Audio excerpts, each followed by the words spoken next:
when one of the most famous basketball players in the world pulled a gray hoodie over his head, pushed a pair of thick glasses onto his face, and climbed into a plain silver rental car. Not a Rolls-Royce, not a blacked-out SUV with tinted windows, just an ordinary Chevy Malibu that was way too small for his 7-foot body. He wasn't heading to a game. He wasn't heading to a photo shoot. He wasn't heading to a press conference, or a red carpet, or any of the 1,000 places that famous people go when the whole world is watching. He was heading home. Back to the streets that made him. Back to Newark, New Jersey. Back to the cracked sidewalks and corner stores and cold February morning that turned a boy nobody knew into a man the entire planet recognized.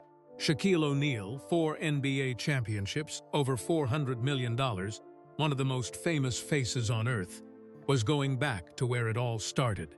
But here is the part that makes this story different from every other homecoming story you have ever heard. He didn't want anyone to know it was him.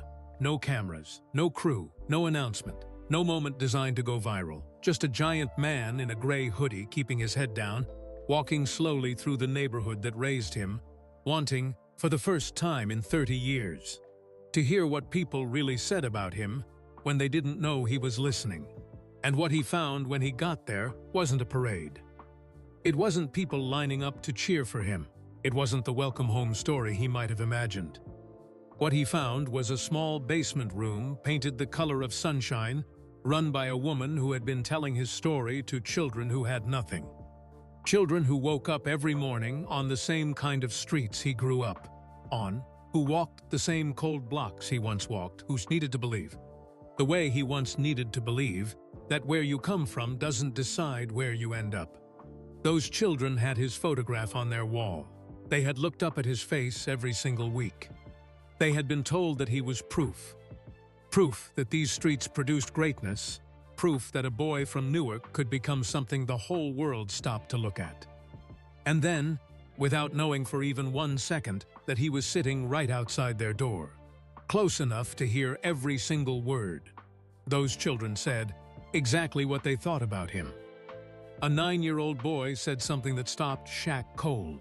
A 13-year-old girl said 2 words that hit harder than any opponent he ever faced on a basketball court. And then the quietest child in the room, a small boy in an Eagles sweatshirt, sitting in the 3rd row, who almost never spoke, said something so simple and so true that it did something to Shaquille O'Neal that 4 championship rings and 30 years of fame had never done. It broke him open. But here is what nobody knew in that moment. Here is the part of this story that will stay with you long after it is over. That quiet little boy's words didn't start with him. They started somewhere else entirely. They traveled through years and miles and pain and love and a shoebox full of letters to reach that basement room on that exact Tuesday morning. And the person those words were always meant for, the person they had been traveling toward for 5 years, without anyone knowing it, was sitting 12 feet away on a cold concrete wall, listening. Stay with us for the whole story, because what happened next, what Shaq did after he heard those children, what was written in a letter that made a boy smile for the first time in a long time, and the truth about where those words really came from, it will change the way you think about what it really means to go home. Shaquille O'Neal was born on March 6, 1972, in Newark, New Jersey.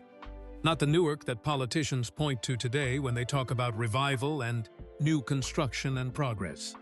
Not the Newark of the Prudential Center Arena, where the lights shine bright and the parking lots fill up on event nights. The Newark where Shaq came into the world was the other one. The one that existed in the gaps between those bright lights. The one where the buildings had more broken windows than working ones. Where the corner stores had bulletproof glass between you and the clerk. Where mothers walked their children to school not because it was sweet and traditional, but because it was necessary. This was the Newark that made him. His mother, Lucille O'Neal, was the kind of woman who carries an entire household on her back and never once asks anyone to notice.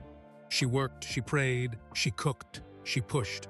She was the first voice Shaquille ever heard tell him he was something, not just something big, but something worthy.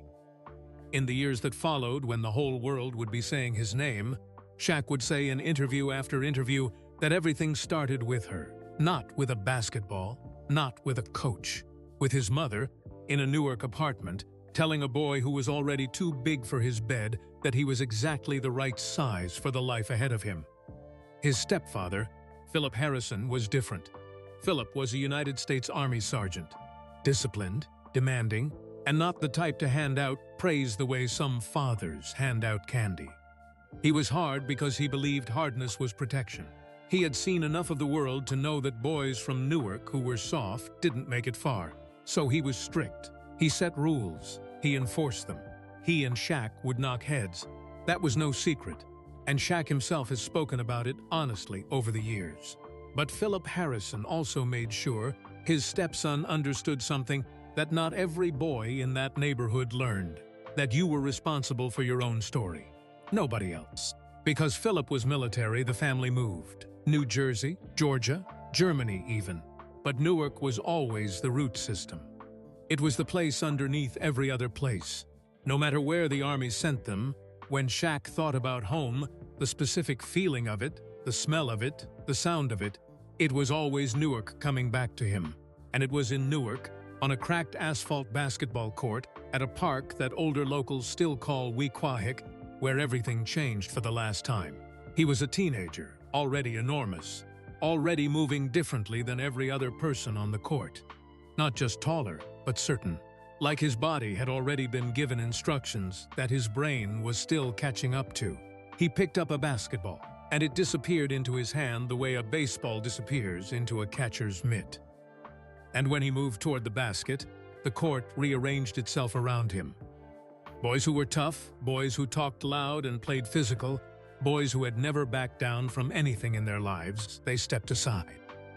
The older men at the park, the ones who leaned on the chain-link fence every afternoon, with their coffee cups and their opinions, watched him play. They had seen talented kids before. Newark had always grown talented kids. Talent was not the rarest thing on those streets, but what they were watching was something different from talent. One of those men, a retired postal worker named Curtis, who everyone called Big Kurt, who had watched pickup games at that park for 30 years and considered himself an expert on what he was seeing, turned to the man beside him one afternoon and said it plainly, "That boy is going somewhere none of us have been." He was right. By the time Shaquille O'Neal left for Louisiana State University in the fall of 1989, 17 years old and already a full 7 feet tall, he was already a myth on those streets. Not a rumor, a myth. The kind of story a neighborhood tells about itself, one of ours, one of us. Watch what he does. Teachers who had him in class talked about him. Women at the church where Lucille worshipped talked about him. Kids who had never even seen him play talked about him. The way children talk about things they can sense are real and enormous, even if they can't fully see them yet. He left, and then he became everything. Orlando Magic, 1992, the NBA draft, first overall pick, then Los Angeles. Then the championships, 4 of them, enormous and golden. Then Miami, then the rest. He was in every city, he was in every commercial. He was in movies, he was on television. He was everywhere in a way that very few human beings ever managed to be everywhere. The world watched and couldn't look away. But Newark watched differently. Newark watched the way a mother watches a child who packed their bags and moved to a city far away, full of love and full of pride and full of something quieter and more complicated that sits right underneath pride. Something that aches just slightly. Something that says, "We made you, and we're glad you're great. And we just wonder sometimes if you still know where the making happened." Because Shaq came back. Occasionally, he came back for events and appearances. He came back when the cameras were ready. He came back for charity moments that were real and genuinely good. He was not a dishonest man, not a pretender, but that had a particular shape to them. The shape of a visit planned, lit properly, ended cleanly. There is a difference, though, between coming back and returning. Coming back means you show up. Returning means you never fully left in your heart. A woman named Darlene Okafor knew exactly what the difference felt like. Darlene had grown up 3 blocks from where Lucille O'Neal once lived. She was 54 years old now, thick through the middle, gray coming in at her temples in a way she had long stopped fighting. She worked the early morning janitorial shift at University Hospital on Bergen Street. In the door by 4:30 a.m., out by noon, on her feet the whole time. Then 3 afternoons a week and all day Saturday, she unlocked the basement door of Greater Faith Baptist Church on Ferry Street and ran a program she had built herself from nothing.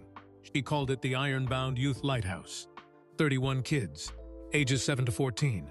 After-school help, reading time, life skills conversations, a safe, warm place to be when the alternative was outside in the cold or alone in an apartment. She funded it herself. Bake sales that she organized, the portion of her hospital paycheck she could set aside, the occasional small grant from a local nonprofit that she applied for every year with a handwritten letter because she didn't own a computer. She had never met Shaquille O'Neal. But every single child who walked through the basement door of Greater Faith Baptist Church had heard his story from her mouth. She showed them the grainy YouTube videos of his early career, the LSU games, the first Magic seasons, the championships. She had printed out a photograph and taped it to the wall among other photographs of people who had come from places just like this one and done something extraordinary. She pointed to him not because basketball was the point, but because geography was the point. Because she needed the children to understand that the streets beneath their feet had made someone the world could not stop watching. This ground, she would say, this same ground you walked on this morning to get here. In January 2024, Darlene sat down at a computer at the Newark Public Library on Washington Street and typed a letter. She didn't have a publicist's email or an agent's contact or a back-channel connection. She had an old fan mail address she'd found for something called the Shaquille O'Neal Foundation, and she aimed at it the way you aim at a distant target and hope the wind cooperates. The letter was 2 pages. She explained the lighthouse. She explained the kids, not their statistics, their souls. She explained what it cost her to keep it running. She explained what it meant to them to see his photograph on that wall. And then she ended it with a sentence that she rewrote 4 times before she let it be. I just want these children to know that someone who started where they started chose them, before he chose anything else. She printed it, she folded it, she put it in an envelope. She did not expect a response. Weeks later, that envelope landed on a desk in an office building in Atlanta, Georgia, and was opened by a young assistant named Priya Mehta, who read it twice alone at her desk before she brought it into a staff meeting and tried to read it aloud to the team. She got to the last sentence and her voice stopped working. She cleared her throat. She tried again. She couldn't finish it. Nobody said anything for a moment. Then Priya set the letter down, looked at the group, and said quietly, "He needs to see this."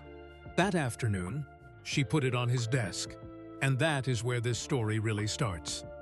Shaquille O'Neal read the letter on a Thursday evening in late January 2024. He was in Atlanta, in the office he kept near his home in the Sandy Springs area, a space that looked less like a celebrity's office and more like a command center.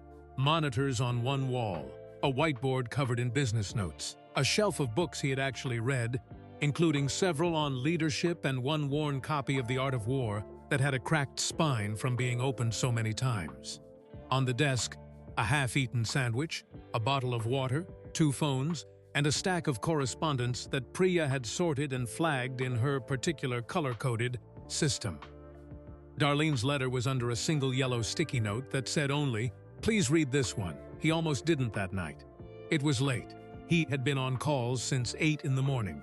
Business meetings, a TNT production discussion about the upcoming NBA broadcast schedule, a phone call with someone about a restaurant investment, another call about a speaking engagement. By the time the office cleared out and it was just him and the quiet, it was past 9 o'clock, and his eyes were tired and the stack of mail felt like one more thing. But Priya had never put a yellow note on anything before. He picked up the letter. He read it once quickly, the way you read something when you expect it to be routine. Then he slowed down and read it again. By the 3rd time through, he had set the sandwich aside. Both phones were face down.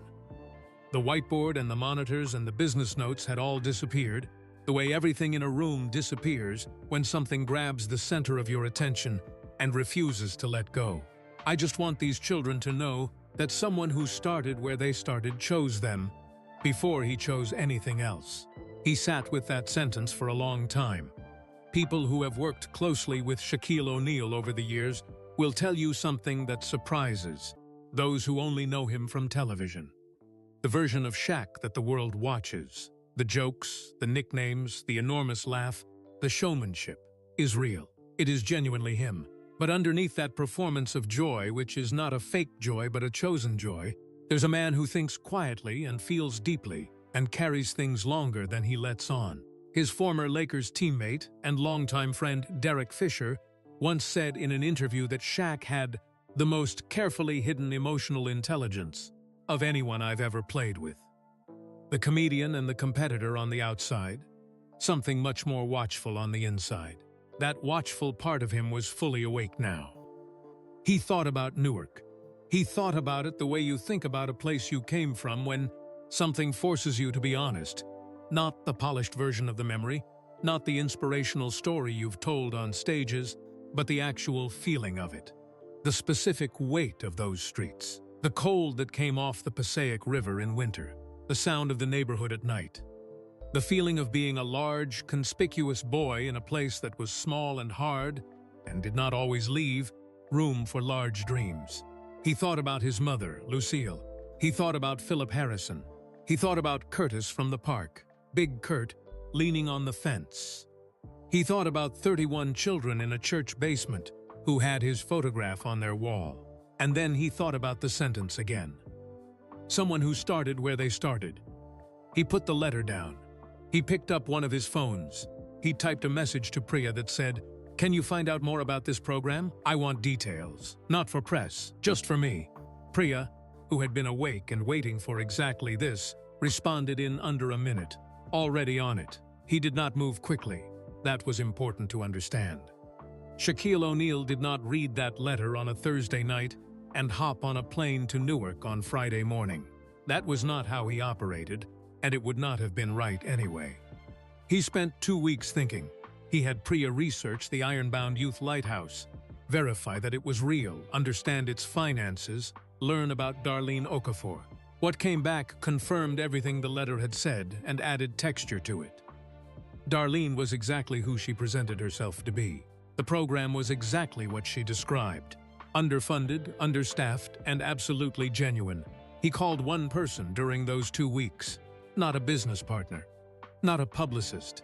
He called his mother Lucille on a Sunday afternoon the way he did most Sundays, and he told her about the letter, and he read her the last sentence. There was a pause on the line. Then Lucille O'Neal said, "Well, what are you waiting for?" He didn't have a good answer for that. He called Priya the next morning and said 4 words, "Set something up," quietly. And then, this was the part that surprised Priya, who had worked for him for 3 years and thought she had seen most of his instincts by now. He said, "I don't want to call ahead. I don't want Darlene to know I'm coming. I want to go and just see it, see what it actually is, before anything else." Priya was quiet for a moment. "You mean you want to go incognito?" "I mean, I want to go like a regular person," he said, "which I know is not easy, but I want to try." Priya did not say what she was thinking, which was, "You are 7 feet 1 inch tall and one of the most recognizable human beings on Earth." Instead, she said, "I'll make it work." Shaquille O'Neal is not an easy man to disguise. This is not false modesty about his fame. It is a simple physical reality. He is 7 feet 1 inch tall. He weighs, depending on the year and the season, and how many weeks he has been on the road eating hotel food, somewhere between 320 and 370 pounds. His hands, which he has placed next to normal human hands in countless photographs over the years as a kind of gentle joke, are roughly the size of a standard dinner plate. His feet are size 23. When he sits in a normal chair, his knees come up like folding tables. When he walks through a standard door frame, there is a brief moment of architectural concern. And then there is the laugh. The laugh is perhaps the greatest obstacle to disguise. It is not a quiet laugh. It is not a contained laugh. It has never, in the history of its existence, stayed inside the body that produced it. It starts somewhere deep, travels upward, and arrives in the room like something that was invited and brought extra guests. But Shaq had done something like this before. Not often, and never in Newark, but there were scattered stories. A trip through a Florida Target in 2020 where a teenager had stopped him, examined him carefully, and said, "You're really tall." Shaq had replied in a voice pitched deliberately higher than his own, "I get that a lot." The teenager had accepted this, nodded, and walked away. So invisibility was not impossible. It simply required commitment. On the morning of February 6, 2024, Priya's arrangements were in place. The car was a silver Chevy Malibu, rented under a staff member's name from an enterprise location in Newark. It was chosen specifically because it would not accommodate Shaquille O'Neal comfortably. The seat pushed all the way back still left his knees at an angle that suggested suffering, and the roof was close enough to his head to constitute a relationship. And that was intentional.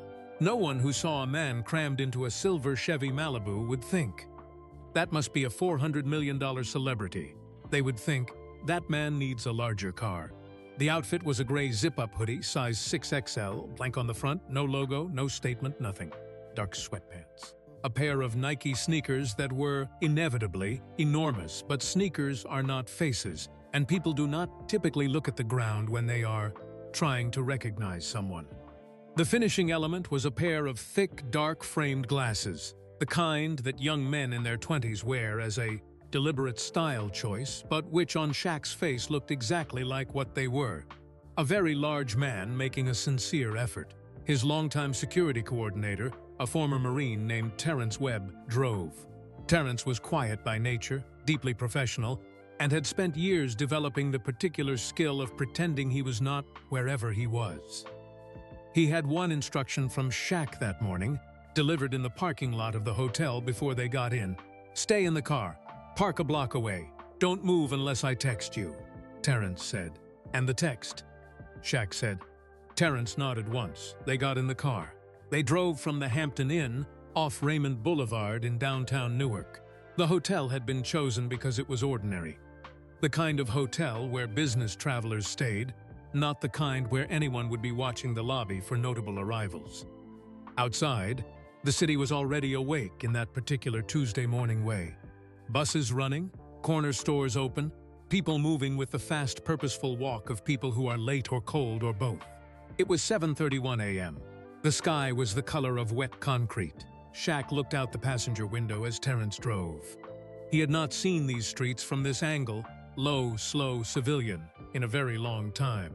From the window of an SUV with tinted glass and a driver and a destination, you do not really see a place, you pass through it. But in a Chevy Malibu, with your knees up near your chin and no one to perform for, you see it differently. You see the detail of it. He saw a woman sweeping her front step at 7:40 in the morning.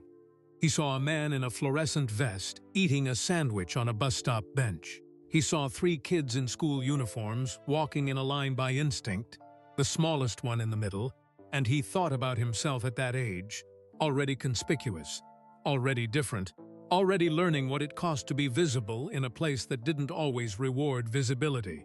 Terrence turned onto Ferry Street at 7:49 a.m. "1 block up," Terrence said. "Here," Shaq said. "Stop here." Terrence pulled over. Shaq looked at the block ahead. At the end of it, he could see the faded blue and yellow sign. Even from this distance, even in the flat morning light, he could see that one letter had partially peeled away. He sat in the car for a moment without moving. "You good?" Terrence asked. "Yeah," Shaq said. He opened the door. The cold hit him immediately and completely, the specific cold of a Newark February morning that he had not felt on his face in years. He blew out a breath and watched it fog in front of him and disappear. He pulled the hood up. He put his hands in his pockets. He started walking toward the building, one large step at a time, a 7-foot man in a gray hoodie moving through a quiet Newark morning like he was nobody at all, like he was just a man, just a person, just someone walking back towards something he had left behind a long time ago. And ahead of him, growing slowly larger as he walked, was the faded sign. And beneath the sign, on the 3 concrete steps with chalk drawings of animals. A horse, a crooked giraffe, a lopsided star. Two children were already sitting in the cold. He did not know their names yet. In less than 10 minutes, one of them would say something to him that would stay in his chest for the rest of his life. But first, he just walked. And Newark, for the first time in 30 years, did not recognize him. He slowed down as he got closer, not because he was nervous, or not only because he was nervous, but because something about the block demanded it.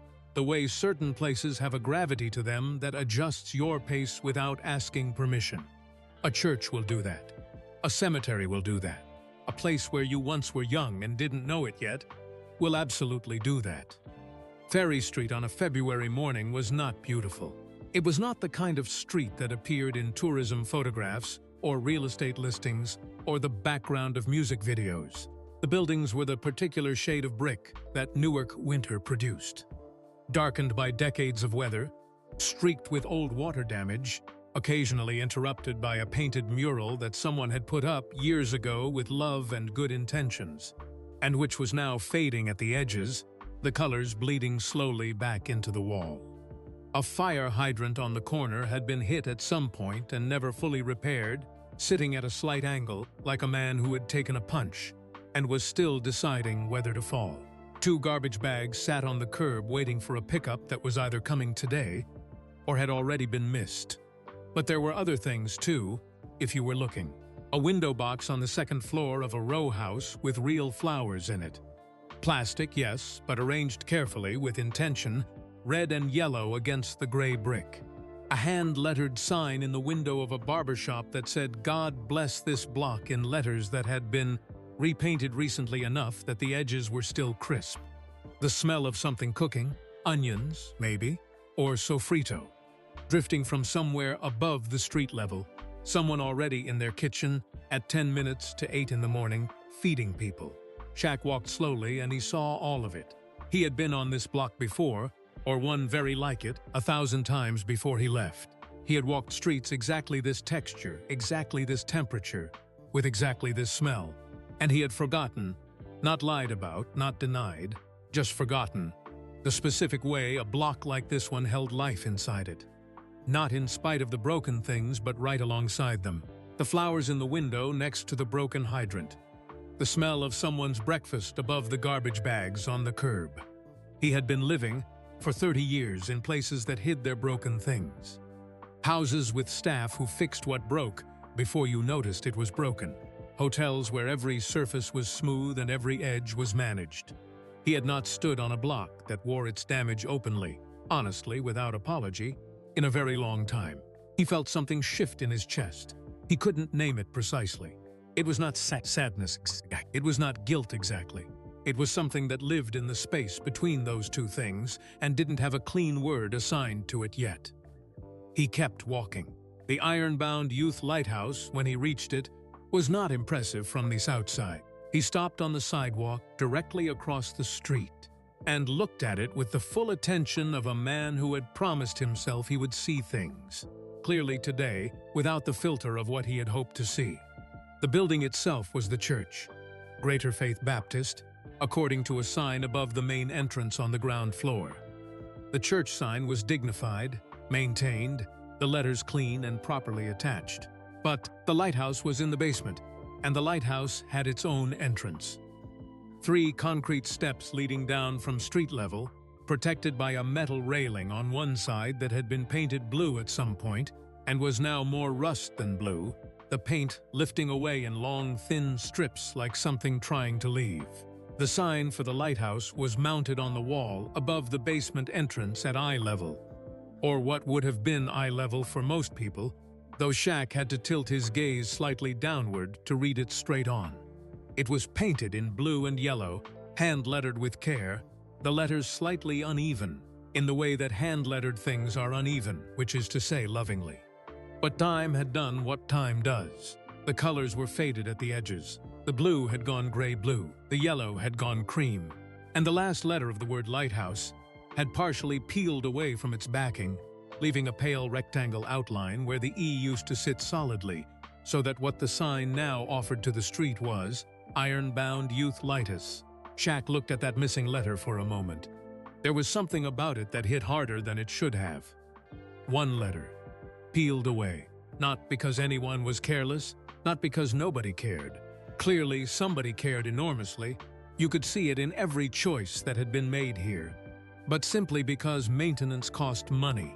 And money was the thing this place had least of. One letter, gone. The kind of small deterioration that happened when a person was doing everything alone and running out of hours in the day to do it all. He thought about the letter Darlene had typed at the Newark Public Library on a library computer because she did not own one herself. He breathed out slowly through his nose and looked at the rest of it. The basement entrance had a small concrete area in front of it. Not large. Enough to be called a yard, more like a pause in the sidewalk, a brief flat space before the steps went down. Someone had drawn chalk animals on the 3 concrete steps. On the top step, a horse, confident and large with a good mane. On the middle step, something elongated and optimistic that was almost certainly meant to be a giraffe. On the bottom step, a 5-pointed star that had gone slightly lopsided on the left side. As if the chalk had slipped, but the child had decided that close enough was good enough and moved on. Shaq looked at that lopsided star for a moment longer than the rest. Through the small ground-level window to the left of the entrance, warm yellow light spilled out onto the sidewalk in a long rectangle. Inside that rectangle of light, he could see movement, the suggestion of small figures, the edge of what looked like a table, a chair pushed back. And underneath the general ambient sound of the street, he could hear, faintly but distinctly, the sound of children arriving. Voices layering over each other. Something dropped, and someone laughed. A door opened somewhere inside, and a smell drifted up through the basement. Entrance. Coffee, dry erase markers, and something sweet like a box of cereal had recently been opened. He stood on the sidewalk across the street and looked at all of this for a long time. He counted the children as they came down those steps. A girl with 2 perfect afro puffs and a backpack shaped like a turtle, blue and round, who took the stairs 1 careful step at a time like someone who had been told not to run. Twin boys, maybe 10 years old, who arrived at the top of the steps simultaneously and immediately punched each other on the arm with the calm efficiency of people for whom this was a standard greeting. A girl in long braids who was reading a paperback novel while walking, her right hand trailing the wall beside her for navigation, her eyes never leaving the page. The kind of reader who had learned to exist in 2 worlds at once and considered this a normal and desirable state. And then the one that made Shaq pause. A small boy in an oversized Philadelphia Eagles sweatshirt, green, worn soft from many washes, the neck stretched slightly wide so it sat off one shoulder, who walked down Ferry Street alone and without hurry. He was 8 years old, though Shaq did not know this yet. He had a face that was serious in a way that some children's faces are serious, not from pretending to be older than they are, but from having absorbed early the actual weight of things. He walked like a boy who was already tired of surprises. He took the 3 chalk animal steps one at a time, placed his hand, briefly, and precisely on the rusty blue railing, and disappeared through the basement door without looking up once. Shaq watched until the door closed behind him. Then he stood there for a moment more, both hands in the front pocket of his hoodie, his breath fogging lightly in the cold. He had been standing on this sidewalk for 4 minutes. He would know the exact duration later because Terrence had sent a single text at the 7:56 mark. Just a period, their agreed signal for still here, still watching, all clear.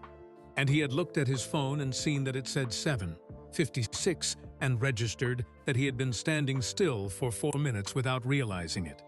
Because he was remembering, not a specific memory, but the feeling underneath all the specific memories. The feeling of being a child on a street like this one, in a coat that was warm enough but not new, with a destination that was not glamorous but was safe, and the particular quality of a Newark winter morning as you walked toward that safe place. The cold on your face, the breath fogging ahead of you, the sound of the block being what the block was around you. And how that feeling, that specific combination of cold and safety and neighborhood sound, was the texture of your entire early life. So constant and close that you stopped noticing it the way you stopped noticing the sound of your own heartbeat. He had stopped noticing.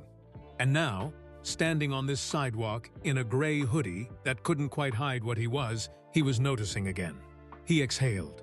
He looked both ways out of instinct, the instinct of a Newark child, never fully unlearned, and crossed the street. The small concrete area in front of the basement steps was occupied.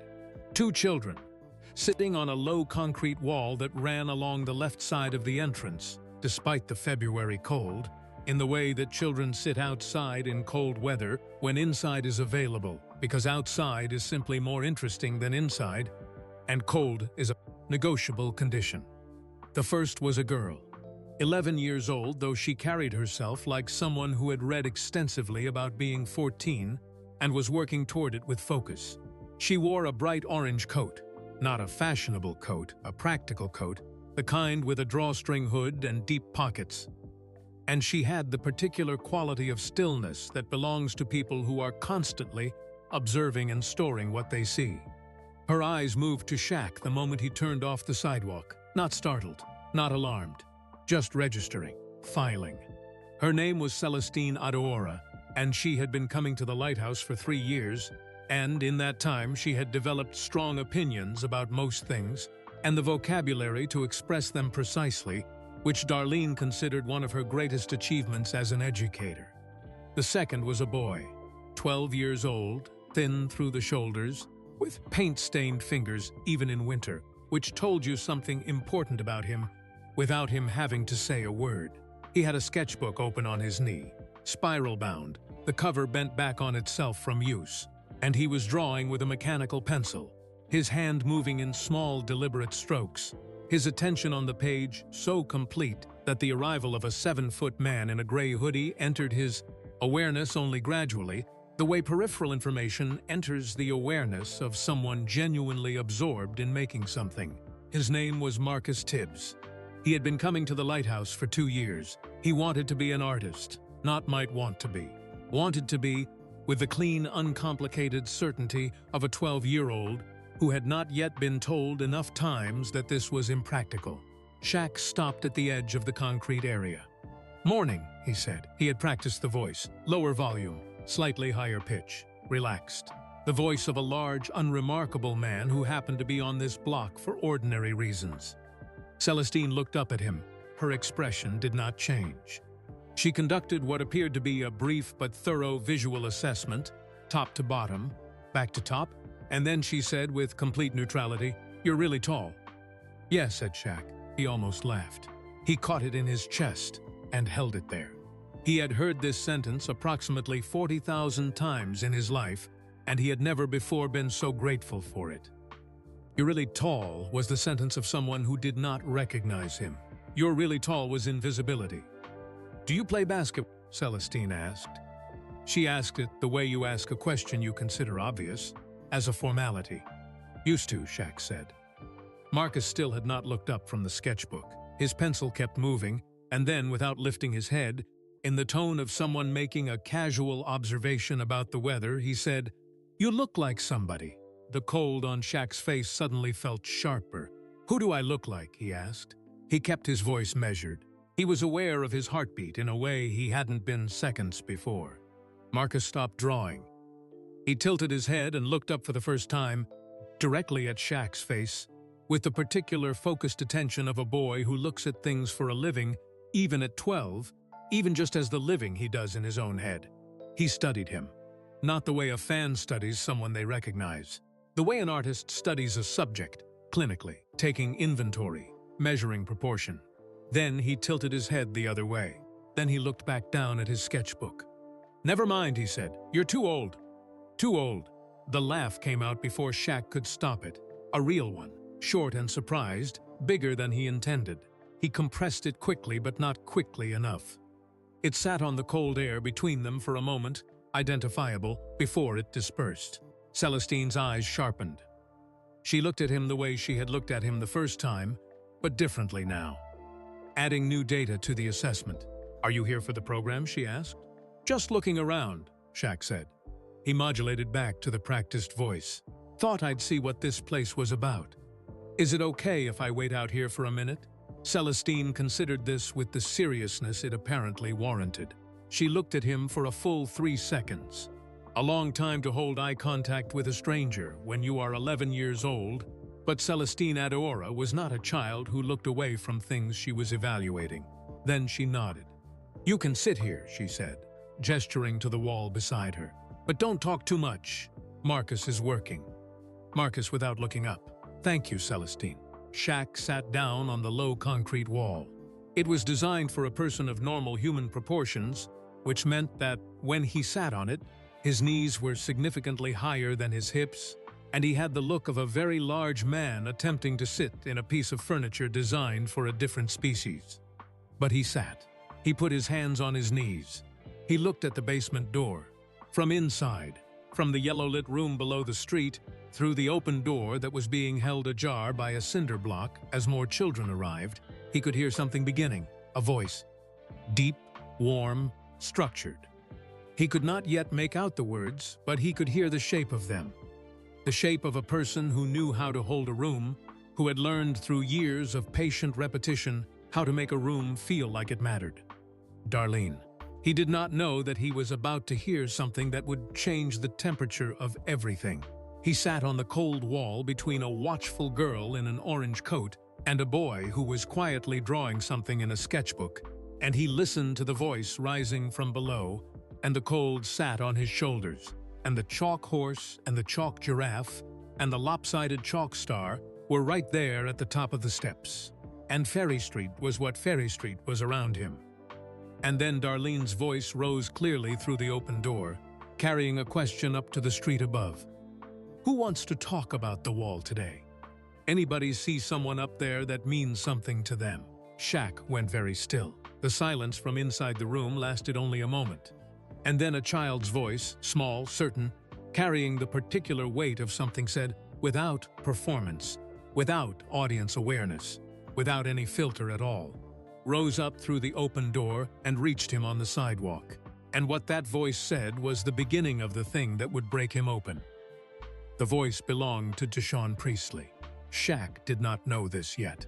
He was sitting on a cold concrete wall on Ferry Street, with his hands pressed flat on his knees, and all he knew was that a child was speaking inside a basement room he could not see, with the particular unguarded honesty that children deploy when they believe no one important is listening. Deshaun Priestley was 9 years old. He lived 4 blocks away with his grandmother, a woman named Gloria Priestley, who worked 2 part-time jobs and cooked a full dinner every single night regardless of how tired she was, because she believed, with the conviction of someone who had raised children through hard decades, that a family that ate together at a table stayed together in ways that mattered. Deshaun's parents were not in the picture, not in the dramatic, sudden way of tragedy, but in the slow, incremental way of absence, which is its own kind of tragedy, quieter and without a clear date to mark it by. He was in the 3rd grade. He had wanted to be an astronaut until approximately 6 months ago, when a boy at school named Kendrick, older, louder, with the casual cruelty of someone who had already learned that diminishing others felt, briefly, like being larger yourself, had told Deshaun that astronauts came from places like Houston and California, and not from Newark, and that boys from Newark needed to find something more realistic to want. Deshaun had not argued. He had gone quiet instead, which was worse. He had taken the want for space and put it somewhere in the back of his chest, where he didn't have to look at it every day. He still looked at it sometimes, but he had stopped telling people about it. This morning, Deshaun Priestley was sitting in the 2nd row of blue plastic chairs in the lighthouse, looking at the wall of photographs, and Darlene had asked her question, and the room had done what rooms full of children do when an adult asks a genuine question. It had produced a silence of calibration, every child briefly calculating the social cost of being the first one to speak. Deshaun spoke first. He almost always did. It was one of the things Darlene quietly loved about him. "I used to like Shaq," he said. On the sidewalk, Shaq heard those 4 words and felt them register somewhere below conscious thought. Not in his mind first, somewhere lower, somewhere that didn't have language yet. Used to. Past tense, the specific grammar of something that was and then stopped being. Celestine, beside him on the wall, had opened her own small notebook, purple cover, pen looped through the spiral, and was writing something. She was not paying attention to him. Marcus was still drawing. Neither of them noticed that the large man in the gray hoodie had become very still in a particular way, the stillness of someone who has heard something and is deciding what to do with it. From inside, Darlene's voice, calm, steady, creating space without pushing. "What do you mean, used to, Deshawn?" A pause. The pause of a 9-year-old organizing a feeling into words, which is one of the most earnest human efforts there is. "My grandma says he doesn't come around no more," Deshawn said. "Like, he was from here, but then he left and now he's on TV. He's in commercials. He's everywhere on TV, but he's not here. And my grandma says that's what happens when you get big. The neighborhood's not cool enough anymore. She says that's just what happens." A beat. So I kind of stopped putting him up there. In my head. Like, I don't take him down. A pause. But I stopped putting him up there. Silence in the room below. On the sidewalk, Shaq breathed out very slowly through his nose. He kept his hands flat on his knees. He stared at a point on the ground in front of him, a crack in the concrete running at a diagonal, old enough to have its own geography, and he did not move. Deshawn Priestley, 9 years old, living with his grandmother, former aspiring astronaut, had just described the exact mechanism of how a hero becomes a disappointment. Not through a single dramatic failure, not through scandal or betrayal, simply through the accumulation of absence. Simply through the math of how many times a place waited and how many times the person came back. He had not come back enough. The number was right there in the voice of a 9-year-old boy, expressed not with anger, which would have been easier to receive, but with a kind of resigned acceptance that was infinitely harder to sit with. That's just what happens. As if it were a weather pattern, as if it were simply the nature of things that people from here left and did not return in any way that counted.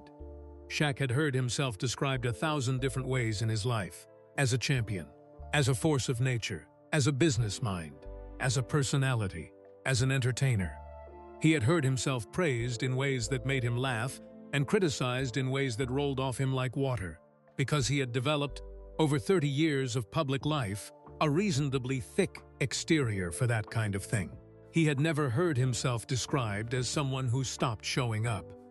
And the fact that it came from a child who was not angry, who was not performing outrage, who was simply stating what his grandmother had told him and what the evidence had confirmed, the neighborhood is not cool enough anymore, was the particular kind of truth that gets through the exterior, that finds the gap.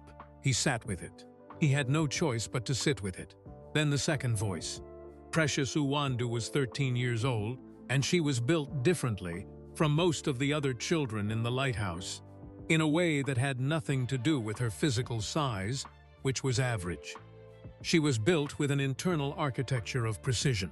She saw things clearly, and she said what she saw, and she did not particularly soften it for anyone's comfort, not because she was unkind. She was not unkind, and Darlene knew this even when Precious made Darlene's jaw tighten, but because she had a fundamental allergy to the kind of softening that turned true things into comfortable untrue things.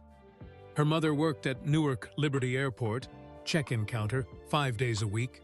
Her father had a second job that meant she rarely saw him before 9 at night. Precious was largely responsible for her 10-year-old brother Marcus between the hours of 3 and 6 p.m. on weekdays, which she managed without complaint, but which had given her, at 13, a very practical and unromantic view of how the world distributed its burdens. She attended a school 4 blocks away. The school had no gymnasium. The gym had been closed for repairs 14 months ago, and the repairs had not happened because the funding had not arrived, and the funding had not arrived because the district had other priorities, and the district's other priorities did not include the gym at Precious Uwandu's school. She had been told it would be fixed. She had been told this several times by several different adults in the building, each of whom said it with the specific combination of sincerity and helplessness that characterized adults delivering bad news they did not create and could not fix. Precious Uwandu had developed strong opinions about people who said things and did not do things. "Can I say something?" she said, from somewhere in the middle of the room. Darlene, go ahead, precious. That's not even the worst part. Her voice was not raised. It was level. The levelness of it was what made it land. The worst part isn't that he doesn't come back. The worst part is when famous people leave somewhere like this, and then they do one thing, one event, one check, one photo, and everybody acts like they saved us, like one thing fixed something, and we're all supposed to say thank you and put them back up on the wall and act like they did something real. A small murmur moved through the room, the particular murmur of children recognizing something they have felt but not yet said. But we still here, Precious continued. The building still looks like that. My school still doesn't have a gym. Still, after a year and a half. And somewhere somebody got a nice photo by a check presentation and called it giving back. She paused. That's not giving back. That's buying quiet. From outside on the wall, Shaq heard every word with the precision of someone listening to a verdict. Darlene's voice, careful. That's a complicated feeling, Precious. It's not complicated, Precious said immediately, with zero aggression and absolute certainty. It's just true. The room went quiet again. Shaq was no longer looking at the crack in the sidewalk. He was looking at his own hands, pressed flat on his knees. The hands that had held 4 championship trophies. The hands that had signed endorsement contracts and shaken hands with presidents and been photographed next to the hands of other famous people to demonstrate the difference in scale. The same hands that had not, apparently, written enough letters, or made enough calls, or driven down enough streets like this one, with enough regularity to prevent a 9-year-old boy from moving him out of the active file. He thought about the foundation. He thought about the events and the checks and the photograph opportunities.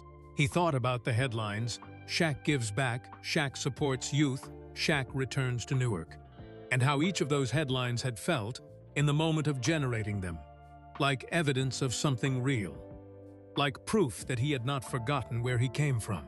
But a headline was something you read once and moved past. A headline was someone else's account of your presence. A headline did not sit in a basement on a Tuesday morning with children who had their own direct relationship with the streets you claimed to love. Precious Uwandu had not said anything he could argue with. That was the specific quality of it. He had sat there and listened to her and searched, reflexively, for the counterpoint, the nuance, the other side, the fuller picture, and he could not find one that held. One check, one photo, one event, buying quiet. 2 words that were going to live in him for a long time. He became aware that Celestine, beside him, had stopped writing in her notebook. He did not look at her. He kept his eyes on his hands. Then the third voice, this was the one.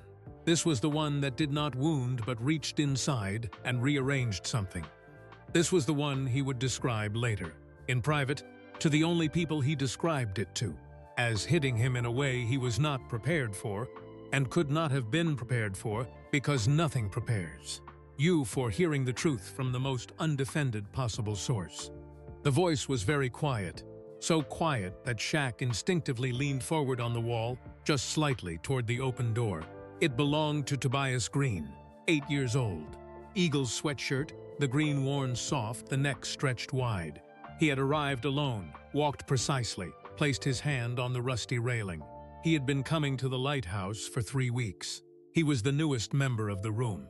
He was also the quietest. In 3 weeks, Darlene had heard him speak unprompted exactly twice, once to say thank you for a granola bar, and once to correctly answer a reading comprehension question in a voice so low that Darlene had to ask him to repeat it, and he had repeated it at exactly the same volume, as if louder was simply not available to him. His father, Jerome Green, was incarcerated. He was serving time at Northern State Prison in Newark. Not across the country, not in another state, less than 9 miles from where his son sat in a blue plastic chair on a Tuesday morning. 9 miles and a sentence that had 2 years remaining on it. His grandmother, a woman named Ruth Green, a retired school cafeteria worker with a bad knee and an unbreakable constitution, was raising Tobias with the careful, exhausted love of someone who had already raised children once, and was doing it again because love did not ask permission or check your age or consider whether you had the energy.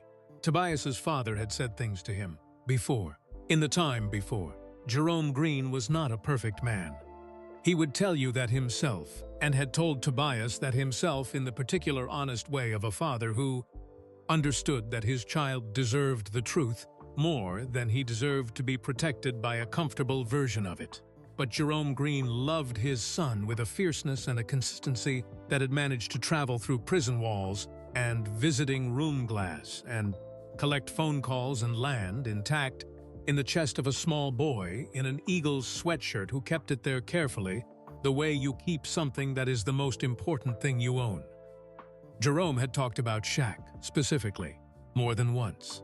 He had grown up watching him. He had told Tobias the story of the kid from Newark, who became something the whole world stopped to look at. He had said it was proof of something. He had said the city made him, and the city should be proud. And Jerome Green had said, in one of those conversations, Tobias remembered it cleanly, the way children remember things said by people they love in moments of unusual seriousness, a thing about love and place. He had said, if you love a place, you go back to it. You don't just talk about it, you go back. That's how you know if it's real.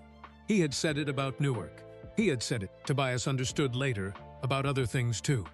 Now, in the lighthouse, in the quiet after Precious words, Tobias Green raised his voice to the approximate level of a person speaking to someone 2 feet away, which was the most volume he had available, and he said, if Shaq really cared, he would just come here.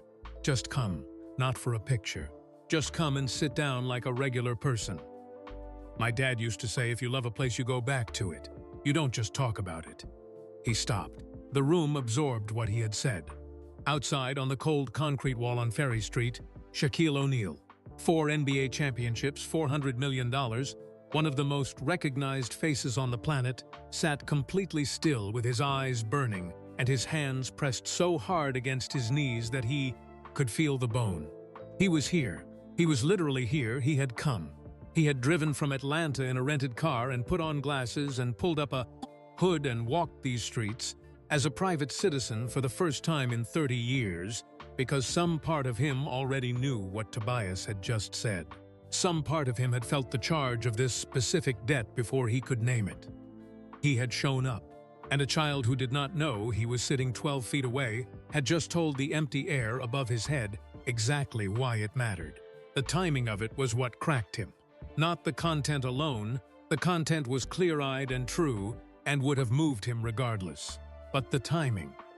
The fact that he was here, present, already having made the choice, and the words arrived anyway, as if even arriving wasn't quite enough, unless it was understood and chosen for the right reasons, as if the universe had arranged this specific sequence to make absolutely certain he felt it correctly. He became aware of something warm on his face, his eyes. He pressed the back of one hand briefly against the corner of his right eye, a quick, contained gesture, the kind you make when you are in public and do not intend to be seen falling apart. He was not fast enough. Celestine Adora, 11 years old, sitting 6 inches to his left, had been watching him for the past 40 seconds with the focused attention she gave to things she found genuinely interesting. She looked at him now with an expression that was not pity and was not surprise. It was something more careful than both of those things. The expression of a child who has watched enough adults to know that most of them are carrying something heavy, and most of them are pretending are not, and who has decided privately that pretending is less interesting than acknowledging. "You okay, mister?" she said. He could not speak for a moment. The words required assembly. "Yeah," he managed finally. The voice was not quite right. He knew it, and she knew it. She looked at him for a long time. Then she looked back at her notebook. She turned a page. She uncapped her pen. "You're not okay," she said quietly, without looking up. No accusation in it, no performance of compassion, just the flat, careful statement of something she had observed and considered it important to name honestly. Then, after a pause, in the same quiet register, "But that's okay. Most grown-ups aren't." She wrote something in her notebook. The basement door was still open. From inside, Darlene's voice was speaking, low, deliberate, guiding the room somewhere thoughtful after what had just been said. The children's voices moved around hers. A chair scraped. Someone laughed briefly at something unrelated, the way children can laugh briefly at something unrelated, even inside a serious moment. Because they have not yet learned to suppress that, and that is one of the things that makes them better than adults. Marcus Tibbs, who had been silent this entire time, his pencil moving steadily across his sketchbook page, said without looking up, "You should go in." Not a question, not a suggestion precisely. More like a conclusion he had reached through a process he did not feel the need to explain. Shaq looked at him. Marcus still did not look up from the sketchbook. But the hand holding the pencil had changed its movement. It was no longer making the small deliberate strokes of someone drawing background or detail. It was making the larger, structural lines of someone drawing a face. He was drawing him. Not the disguise, not the hoodie and the glasses.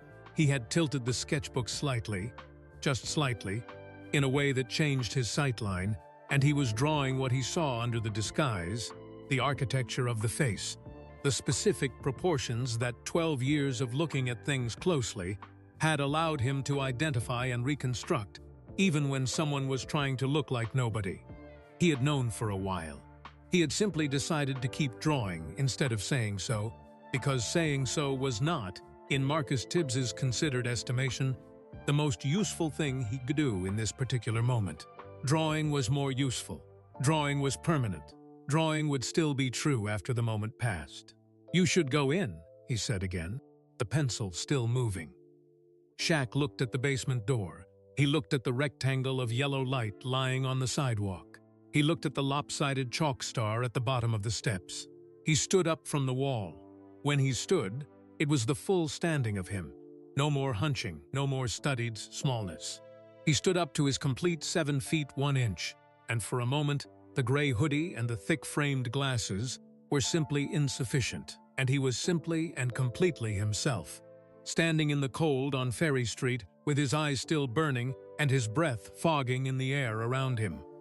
Celestine looked up at him from below, her orange coat bright against the gray morning, and something in her expression shifted.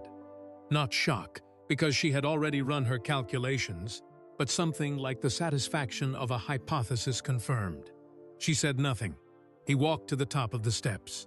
He looked down at the chalk horse on the top step, then the crooked giraffe, then the lopsided star at the bottom. He breathed in cold air, coffee, dry erase markers, something sweet, and he went down. The first thing he noticed was the ceiling. It was low. Not dangerously low, not low enough that he had to duck. He had learned in childhood to read door frames and ceiling heights the way other people read weather, instinctively in advance, but low enough that the room had a compressed, intimate quality, a closeness. Every sound stayed inside it. Every voice had weight. The second thing he noticed was the color. Darlene had painted the walls herself 2 summers ago, on a weekend when the kids weren't there, with help from 2 teenage volunteers from her church's youth group who she had paid in pizza and gratitude. She had chosen yellow, not the aggressive yellow of fast food restaurants or warning signs, but a deep warm yellow, the yellow of late afternoon light coming through a window. The yellow of something that intended to make you feel better about being wherever you were. Against the gray Newark February that pressed against the small ground-level windows, that yellow was doing serious work. The third thing he noticed was the wall. It was directly across from the door, unavoidable, the first thing your eyes went to when you entered the room. Darlene had mounted photographs in 2 rows, some printed on regular paper and taped, flat, some in simple frames from the dollar store, some laminated, their edges curling slightly at the corners from the humidity of a basement room full of children. Each photograph had a small handwritten label beneath it on an index card. He saw himself from across the room before anyone saw him. The photograph was from 1994, his second NBA season with the Orlando Magic, a press shot, him in the white home jersey with the blue and black lettering, holding a basketball in one hand the way a normal person holds an orange. The index card beneath it read, in Darlene's handwriting, Shaquille O'Neal, Newark, NJ, NBA champion, proof. Just that last word, proof. He stood at the bottom of the stairs and looked at that photograph and that word for a moment before anyone turned around, and something passed through him that was not quite any single emotion, but was all of them briefly at once. pride and shame and grief and something warm that didn't have a clean name, and it passed through quickly because the room was already turning. It was Darlene who saw him first. She was standing at the wall with a pointer, an actual wooden pointer, the old-fashioned kind that teachers used before laser dots replaced them, which she had found at a thrift store for $1, and used because she believed in the clarity of pointing directly at things. She had been gesturing toward a photograph of Dr. Joycelyn Elders, the first black Surgeon General of the United States, who had grown up in poverty in Arkansas, and whose story Darlene used regularly as evidence that geography was not destiny. She turned toward the door because she heard the bottom stair creak. It always creaked. She kept meaning to fix it, and she looked at the person who had come through it. She was a woman who did not startle easily. 20 years of running a program in a church basement had given her a practiced steadiness. She had seen most things. She responded to most things with a version of the same calm she used to explain long division to a frustrated 8-year-old. She looked at him. 1 second, 2 seconds, 3 seconds, her mouth opened. She said very quietly, "Oh, 1 syllable." But the way she said it contained an entire paragraph. It contained, "I wrote a letter to an address I found on the internet, and I did not believe for one moment it would result in this. And I am currently having difficulty confirming with my own eyes that it has resulted in this." The pointer dropped to her side. The children registering the change in Darlene. Because children are instruments finely tuned to the atmospheric shifts of the adults in charge of them, capable of detecting in half a second the difference between ordinary and extraordinary. Turned in their chairs, 26 faces, various ages, various expressions, all of them rotating toward the door in the particular synchronized way of a classroom, reacting to something unexpected, like a flock of birds changing direction. Precious Uwandu, 13 years old, sat in the 4th row on the left side. She looked at the large man in the gray hoodie standing at the bottom of the stairs. She looked at him with the clinical precision she brought to everything. Then she looked at the photograph on the wall. Then back at him. Her expression moved through several calculations visible to anyone watching closely. She said, in a voice of pure, unfiltered 13-year-old incredulity, "Oh, you have got to be kidding me." The room erupted. There is no more precise word for it. Children do not have the adult habit of suppressing their first reaction to give themselves time to decide what the appropriate reaction should be. They react immediately, completely, with their whole bodies. Chairs scraped. Someone knocked over a pencil case and didn't stop to pick it up. Deshaun Priestley, 9 years old, former aspiring astronaut, stood up so fast he nearly tipped his chair backward, caught it with one hand without looking, and stared with his mouth open in an expression of absolute unguarded wonder. The twins. Their names were Jalen and Jalen, which was a coincidence.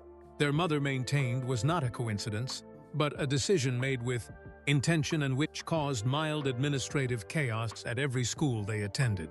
Grabbed each other's arms simultaneously, and then, apparently embarrassed by this display of mutual vulnerability, immediately released and punched each other instead. The girl with the turtle backpack, whose name was Aminata, and who was 7 years old and the youngest person in the room, stood on her chair to see better and then looked at Darlene to confirm. This was allowed and then stayed standing when Darlene did not say otherwise, because Darlene was not currently in a condition to enforce chair-standing policies. Shaq put both hands up, both of them, open palms forward, the universal gesture of "I come in peace. Please do not break anything." "I heard everything," he said. His voice was full now, his real voice, no longer pitched or modulated. It filled the yellow room completely and bounced off the low ceiling and came back. "Every single word." He paused. "And you were right." The room went quiet again. This was a different quality of quiet from the quiet before he entered. The before quiet was the quiet of children calibrating whether to speak. This quiet was the quiet of children absorbing something unexpected from an adult. An admission, direct and undecorated, with no defensive structure around it, no qualifications. "No, but let me give you some context. Just, you were right." Children know what to do with that kind of honesty. It lands differently than the managed honesty of adults who have learned to admit fault in ways that still protect them. It lands like something real. It lands like a door opening. Darlene had not moved from her position at the wall. The pointer was still at her side. She was looking at Shaq with an expression that had moved past the initial shock and arrived somewhere else. Somewhere that was trying very hard to maintain its composure and was not entirely succeeding. Her free hand had come up and was pressed against her sternum, flat, the gesture of a woman holding something in. Shaq walked toward the front of the room. He moved carefully through the narrow aisle between the rows of blue plastic chairs. Carefully because the aisle was genuinely not designed for him, and also carefully because this was not a moment for carelessness, and his body seemed to understand this independently of his mind. Children in the aisle seats pulled their feet back automatically. He moved through the room like someone navigating something fragile, which he was. He stopped in the third row. He looked down. Tobias Green looked up. The boy in the Eagles sweatshirt, the stretched neck, the serious face that had seen too much and decided to look at it directly rather than away from it. He looked up at Shaq with eyes that were wide but not frightened. The eyes of a child who has been surprised but whose fundamental orientation to the world is not one of fear. His hands were in the front pocket of his sweatshirt. He was still. He waited. "Your dad said something," Shaq said. His voice had dropped, not to a whisper, but to the register of something private, even in a room with 26 children in it. He said, "If you love a place, you go back to it." Tobias looked at him. "What's your name?" "Tobias. Tobias." Shaq said the name once, carefully, the way you say a name when you want to remember it. "Your dad was right." He paused. The pause was not performed. It was the pause of a man arriving at something that cost him something to say. "And I was wrong. I should have been back here a long time ago. Not for a picture, not for a headline, just back like this." He gestured at himself, the hoodie, the glasses, the whole ordinary apparatus of a man who had come without announcement or camera or preparation. "I'm sorry," he said, "that it took me this long." The room was very still. Tobias Green looked at him for a long, serious moment with the eyes of a boy who had been learning, from 8 years of living, to tell the difference between things people said and things people meant. He appeared to conclude something. He nodded once. Small, not enthusiastic, not forgiving immediately, the way some children forgive immediately because they want to, because the relief of it is worth more than the withholding. Just a single honest nod. "I hear you. I'm registering it. Ask me again in a while." That nod hit Shaq harder than any applause he had ever received. He sat down on the floor. This was not a theatrical choice. It was a practical one. There was no chair in the room that could accommodate him, and standing at the front of a space while addressing children put him at a height differential that felt wrong for what this was supposed to be.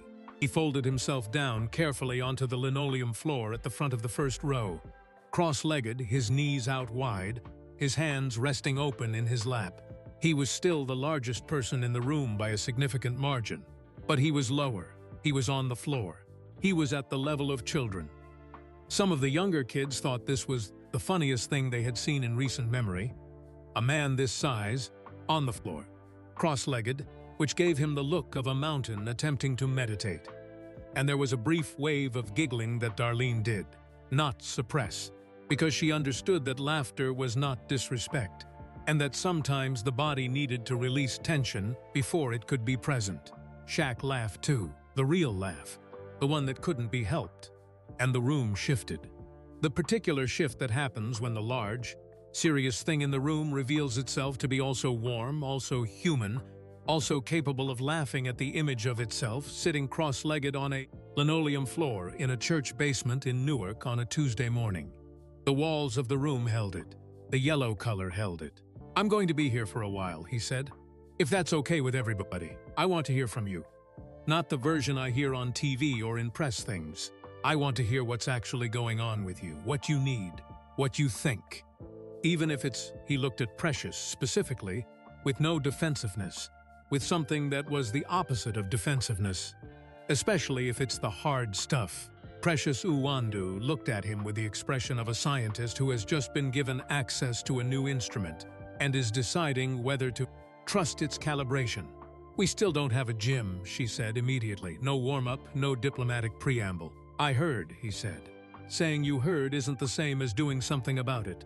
"No," he agreed. "It isn't. A beat. I'm not making promises in this room today," he said. "I've heard enough about what happens when people make promises and don't keep them. I'm going to listen first, and then I'm going to act, and you can judge me on the action."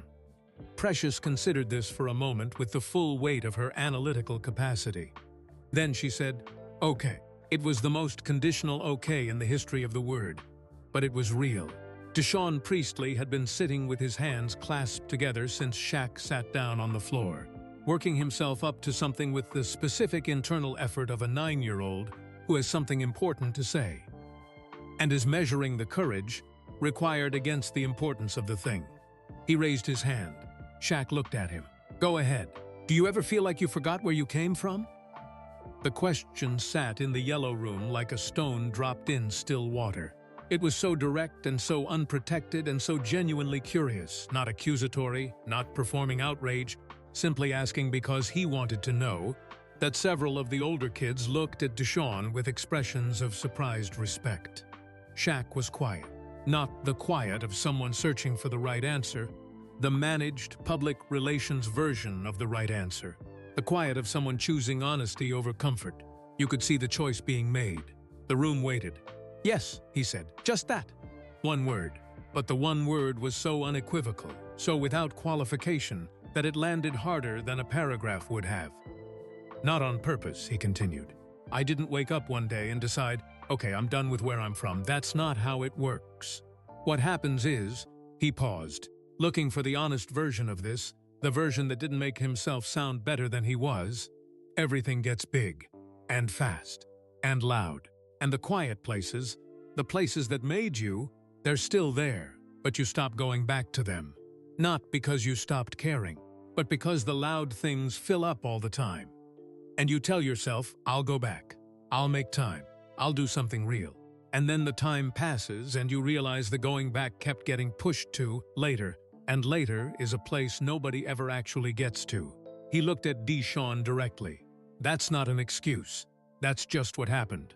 And I'm sitting on this floor right now because I don't want later to be my answer anymore." Deshaun looked at him for a long moment, with the specific serious expression of a child deciding whether an adult has told them the truth. The evaluation was thorough. It was not rushed. Then Deshaun Priestley, 9 years old, former aspiring astronaut, unclenched his hands from each other, set them on his knees and said, "Okay."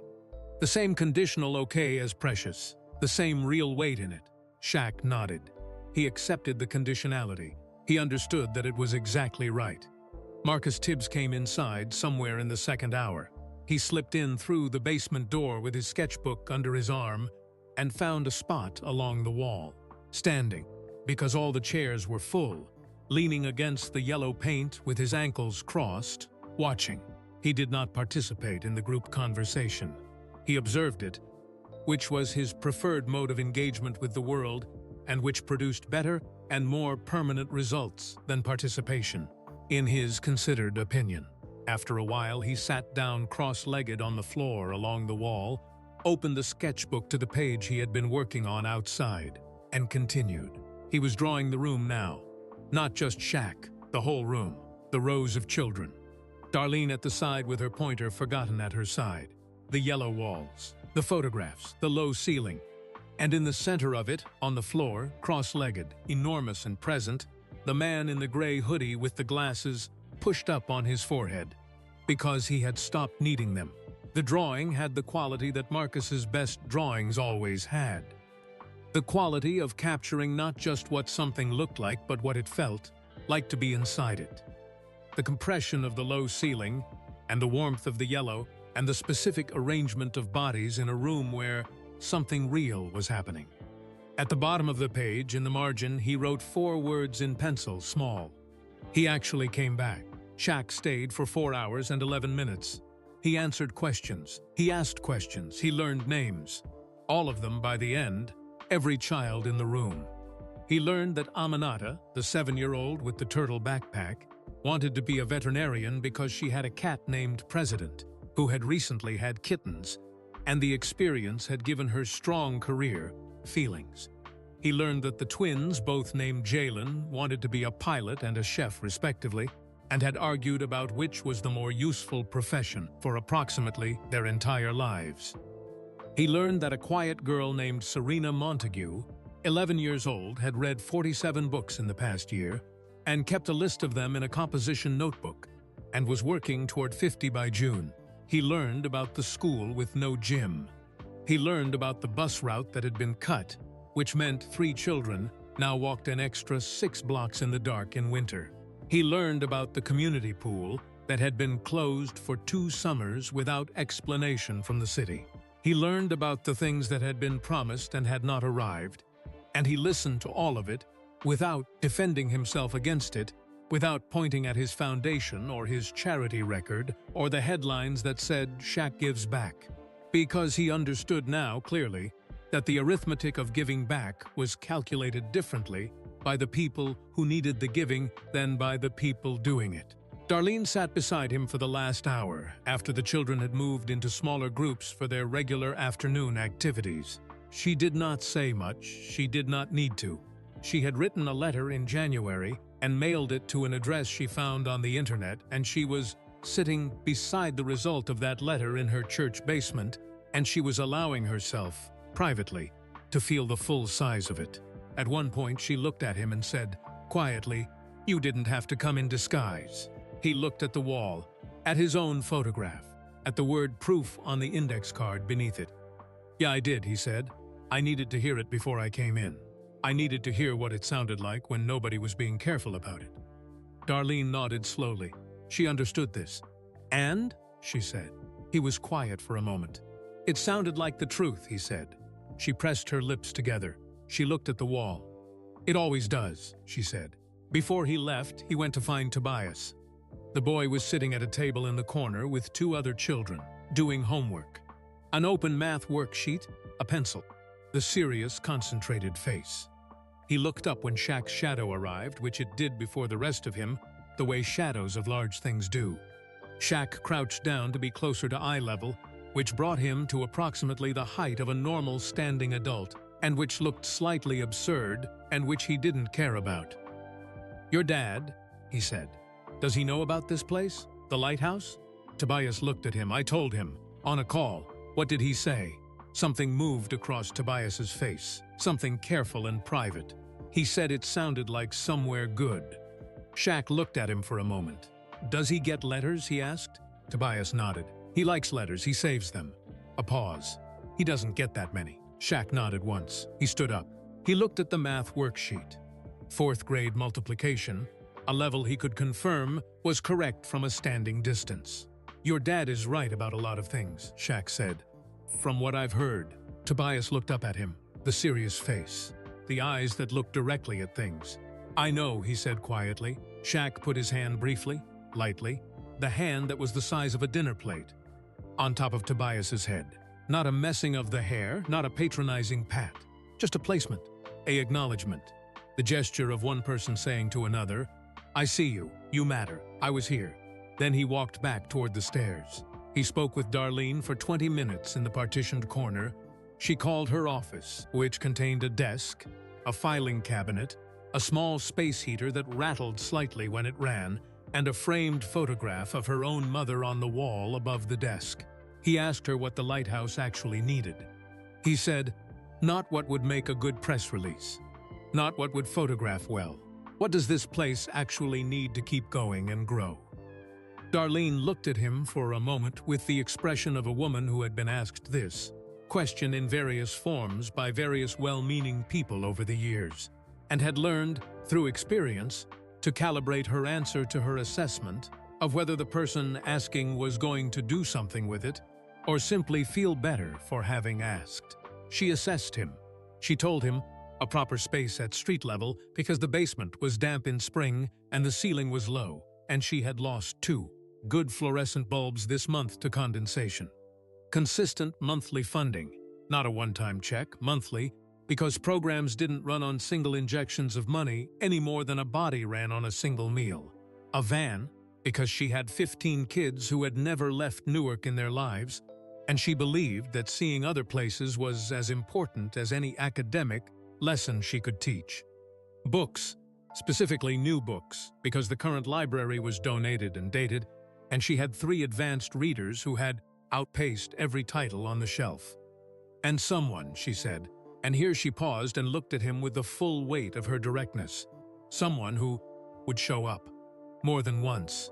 Not as a celebrity visit, as a presence. Someone who came back regularly enough that the children stopped treating it as an event and started treating it as a fact. A presence, she said. Not a visitor. Shaq wrote all of it down in the Notes app on his phone slowly because he was a man who typed with his index finger and had never apologized for it. When he was done, he looked at what he had written. Then he looked at her. "I'm not going to tell you what I'm going to do," he said. "I know how that sounds. I know you've heard people say things before. So I'm going to go, and then I'm going to do things. And you'll see them happen, or you won't, and that's how you'll know." Darlene looked at him for a long moment. Then she said, "That's the right answer." She stood up. He stood up. The ceiling was close enough to his head that he had a brief relationship with it. She walked him to the bottom of the stairs. At the foot of the steps, she stopped. She looked up at him. She had something she wanted to say and was deciding how to say it, which was unusual for Darlene Okafor, who was generally not a woman who required a run-up. "I didn't think you'd come," she said. "When I sent that letter, I didn't think you'd actually come." "I almost didn't," he said honestly. She nodded. She understood that honesty was the correct response to honesty. "But you did," she said. "Yeah," he said. "Then that's where we start," she said. He went up the stairs, past the lopsided star, past the crooked giraffe, past the chalk horse at the top. He came out into the cold February air, and the sky was still the color of wet concrete. And Terrence Webb was parked exactly 1 block away, exactly as instructed, reading something on his phone, with the patient stillness of a man who had waited in cars for many years and had made peace with it. Shaq stood on the sidewalk for a moment. He did not look back at the sign. He did not need to. He had the sign in him now. The missing letter, the faded blue and yellow, the whole struggling, earnest thing of it. He had it the way you carry a place. When you have finally, actually, returned to it. He texted Terrence 1 word, "Ready." He walked toward the car, but before he reached it, he stopped, because there was something he had not yet done. Something he had promised himself in the car that morning, before Terrence had turned onto Ferry Street, sitting with his knees up near his chin in a silver Chevy Malibu. That was too small for him in every sense. He had promised himself that if he actually went in, he would do one thing that he had been putting off. He took out his phone. He opened the Notes app. And below the list of everything Darlene had told him the lighthouse needed, the space, the funding, the van, the books, the presents, he opened a new note. He typed 1 name at the top of it, Jerome Green, and beneath the name he began to write. He did not write the letter standing on the sidewalk. He started it there. Just the name, just the opening line, thumbed in with his index finger in the Notes app, while the cold worked at his face, and Terrence waited a block away with the engine running. But he stopped after 2 sentences because he realized that this was not a 2-sentence thing, and a sidewalk was not the right place for it. Some things required stillness and a closed door, and the willingness to sit with the difficulty of what you were trying to say until you had said it correctly. He put the phone in his pocket. He walked to the car. He folded himself into the passenger seat of the Chevy Malibu with the particular, compressed discomfort of a man who had been doing this all morning and had still not made peace with it. His knees went up. The roof came close. Terrence did not comment on any of this. "How'd it go?" Terrence asked. Shaq looked straight ahead through the windshield at Ferry Street, at the faded sign above the basement entrance, at the 3 chalk steps. He sat with the question. "I needed it," he said. Terrence nodded once. He put the car in drive. He did not ask anything further because one of the reasons he had lasted in this job for as long as he had was a precise and well-developed understanding of when further questions were welcome and when they were not. They drove back toward the hotel in silence. Shaq watched the streets of Newark move past the window. The same streets he had watched on the way in, but different now, in the way that streets are always different, after something has happened to you inside them. The woman who had been sweeping her front step was gone. The man in fluorescent vest had left the bus stop bench. The three kids in school uniforms were somewhere inside a building now, being taught things. The street had continued being the street while he had been below it in the yellow room, sitting on the floor. He watched it all the way back to the hotel. He wrote the letter that evening, not on the notes app. He asked the hotel front desk for paper. Actual paper, the kind you wrote on, and they brought him a small pad with the hotel logo at the top, and he tore the logo section off every page because it felt wrong to write what he was writing on something with a hotel brand printed on it. He asked for an envelope. He sat at the small desk in his room with the lamp on and the television off, which for Shaq was unusual. He was a man who generally kept the television on the way some people kept music on, as a background condition of inhabited space, but not tonight. Tonight he needed the quiet. He wrote 4 drafts. The first draft was too long and too polished, the way things are when you are writing for an audience rather than a person. He read it back and heard the press release underneath it, the careful structuring of the narrative, the managed emotion, the implicit invitation to think well of the writer. He set it aside. The second draft was too short.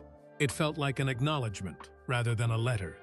2 paragraphs, neat and considerate, that said the right things without cost. He set that aside too. The third draft went somewhere real.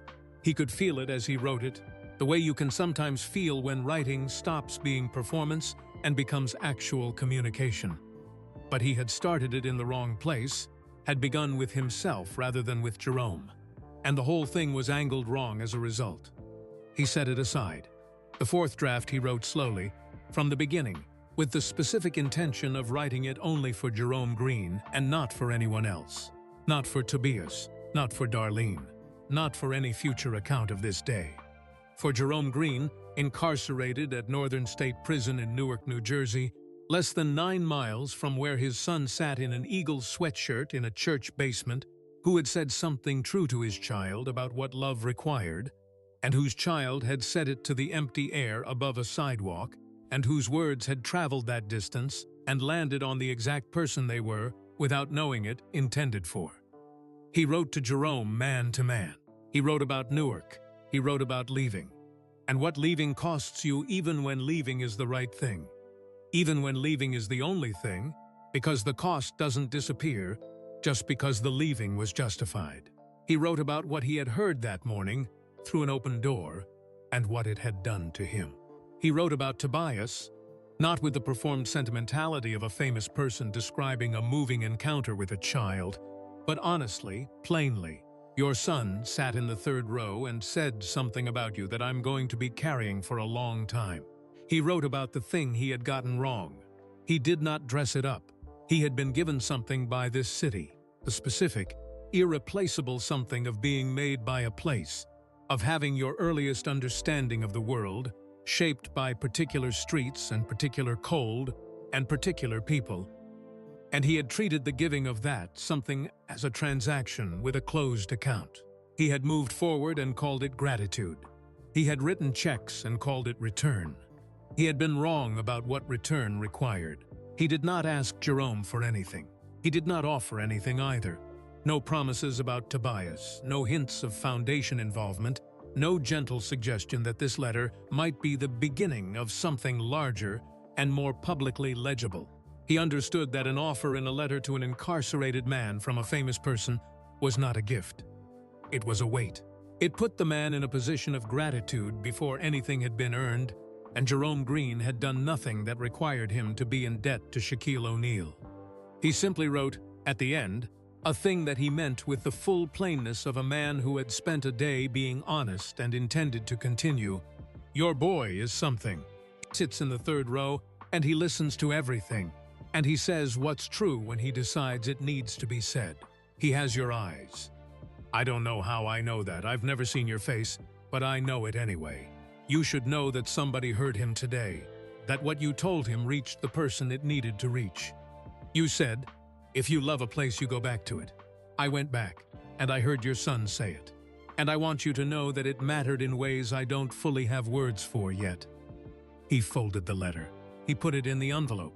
He addressed it by hand to Jerome Green at Northern State Prison, 168 Frontage Road, Newark, New Jersey. He looked up the inmate mailing address on his phone and confirmed the format. He set the envelope on the corner of the desk. Then he sat in the quiet hotel room for a while, doing nothing, which was not something Shaquille O'Neal did often, and which felt, tonight, like exactly the right thing. He slept better than he had in months. He did not analyze this. He noted it briefly, the way you note the weather, and moved on. In the weeks that followed, he was quiet in the specific way he had promised Darlene he would be. He did not call a press conference. He did not issue a statement through his publicist about a moving visit to his hometown. He did not post on social media. No photograph of the chalk steps, no caption about coming home, no moment designed to be screenshot and shared. Priya, who understood the value of such a moment from a brand perspective, and who would not have been doing her job if she hadn't mentioned it once, briefly. He said no. She accepted this without argument because she's also understood from reading his expression that this was not a negotiating position. He made calls instead, quiet calls, the kind with no paper trail in the public sense, no announcement following them, no charity named after them, no gala in their honor. He called people he knew, who knew people who knew how buildings worked, specifically how the lease on a proper ground-level space in the iron-bound neighborhood of Newark might be secured at a rate that a program funded primarily by bake sales and a hospital janitorial salary could sustain. He made 3 calls. The third one produced a result. There was a ground-level space 2 blocks from Greater Faith Baptist Church on Ferry Street. A former community room attached to a building whose owner, a man named Gerald Ossie, who had grown up in Newark and moved to suburban New Jersey 15 years ago and maintained his Newark properties with a particular mixture of neglect and sentiment, had been trying to decide what to do with it for 2 years. Gerald Ossie received a call in late February 2024 that he would later describe to his wife as the strangest phone call I have ever received, and I have received many strange phone calls. The lease was arranged. The terms were, from Darlene's perspective when they were explained to her, so far outside the range of what she had considered possible that she made Priya repeat the monthly figure 3 times and then sat quietly for a moment before saying, "Is this real?" "It's real," Priya said. Another silence. "I need to sit down," Darlene said. "You're already sitting down," Priya said. "I know," Darlene said. "I need to sit down more." In March 2024, through the Shaquille O'Neal Foundation, a significant allocation of private funding was directed specifically and exclusively toward the operational costs of the iron-bound youth lighthouse, not as a one-time grant, but as a recurring monthly commitment for a period of 3 years, with a review at the end of that period. The paperwork specified no naming rights. The program was the Ironbound Youth Lighthouse and would remain the Ironbound Youth Lighthouse. No signage change, no press event, no photograph of a large check being handed to a small woman in a church basement with a photographer positioned to capture the contrast. Darlene had not asked for this stipulation. Shaq had put it in himself. When Priya told Darlene about the no naming rights clause, Darlene was quiet for a moment. Then she said, "He really did hear everything." The van came in April. It was a 15-passenger Ford Transit, white, slightly used, 3 years old, low mileage, with a good engine and enough room for 31 children if some of them sat very close together, which children generally considered an acceptable condition. It was titled to the lighthouse. It was insured. It came with a full tank of gas. The morning it arrived, Darlene called in the children before the regular session started and took them outside. The van was parked at the curb in front of the new ground-level space. They had moved in the previous week, still unpacking boxes, still deciding where to put things, with a single piece of paper taped to the windshield that said, in Priya's handwriting, "For every place you haven't been yet." Darlene watched the children look at it. Aminata, the 7-year-old with the turtle backpack, pressed both hands flat against the side of the van. The way you press your hands against something you want to confirm is real. The twins immediately began arguing about who would get to sit in the front, which Darlene resolved by announcing that neither of them would ever sit in the front. Serena Montague, the reader, circled the van once with her hands in her pockets and then looked at Darlene and said, "Where are we going first?" "That," Darlene said, "is an excellent question." From the back of the small crowd of children gathered on the sidewalk, Tobias Green looked at the van without moving toward it. He stood with his hands in the pocket of his Eagles sweatshirt. A different Eagles sweatshirt, slightly newer, a Christmas gift from his grandmother. And he looked at it with his characteristic serious expression. Then something shifted in his face. Not a smile exactly. Tobias's face did not move easily toward smiles in public. It was a private face, a kept face, but a loosening, a slight releasing of something held. He put his hand out and touched the side of the van briefly like Aminata had, and then put his hand back in his pocket. Darlene saw it. She looked away quickly because she was a woman with a professional commitment to not crying in front of her students, and February had already strained that commitment considerably. The books arrived in 3 boxes in late April, carried up the 3 steps. The new space had steps too, regular ones with a good railing, by a delivery driver who seemed mildly confused by the number of children who had gathered to supervise the process. The boxes had been curated by a librarian at the Newark Public Library named Ms. Okonkwo, who Priya had contacted specifically because she knew the kids, knew the neighborhood, knew what a 10-year-old advanced reader needed, and what a 7-year-old who was still building confidence needed, and what a 13-year-old with strong opinions about the world needed. Every book was new. Every book had a small sticker inside the front cover that said, in plain type, "Ironbound Youth Lighthouse Library. Take me home. Bring me back if you can." Serena Montague stood over the open boxes, with the expression of someone encountering a landscape they have been wanting to see their whole life. She did not speak for a full minute. Then she looked at Darlene and said, "I'm going to need a bigger list."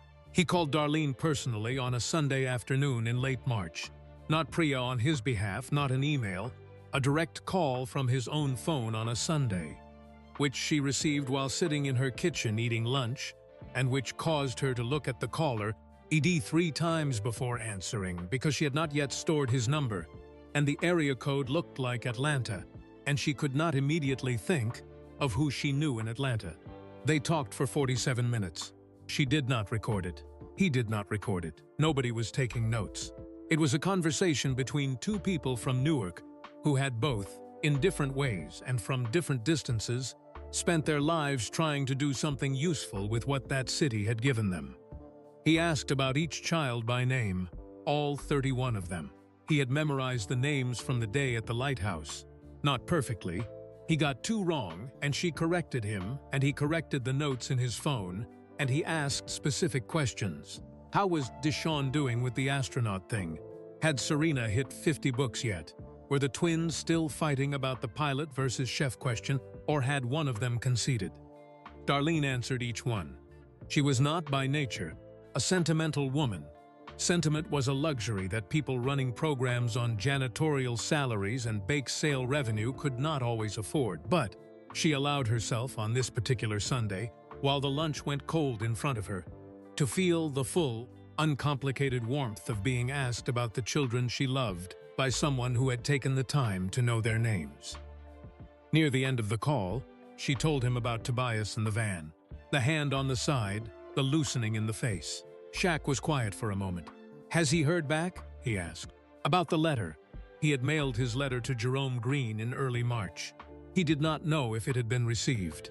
He did not know if Jerome had read it. He did not know if Jerome had responded to Tobias about it.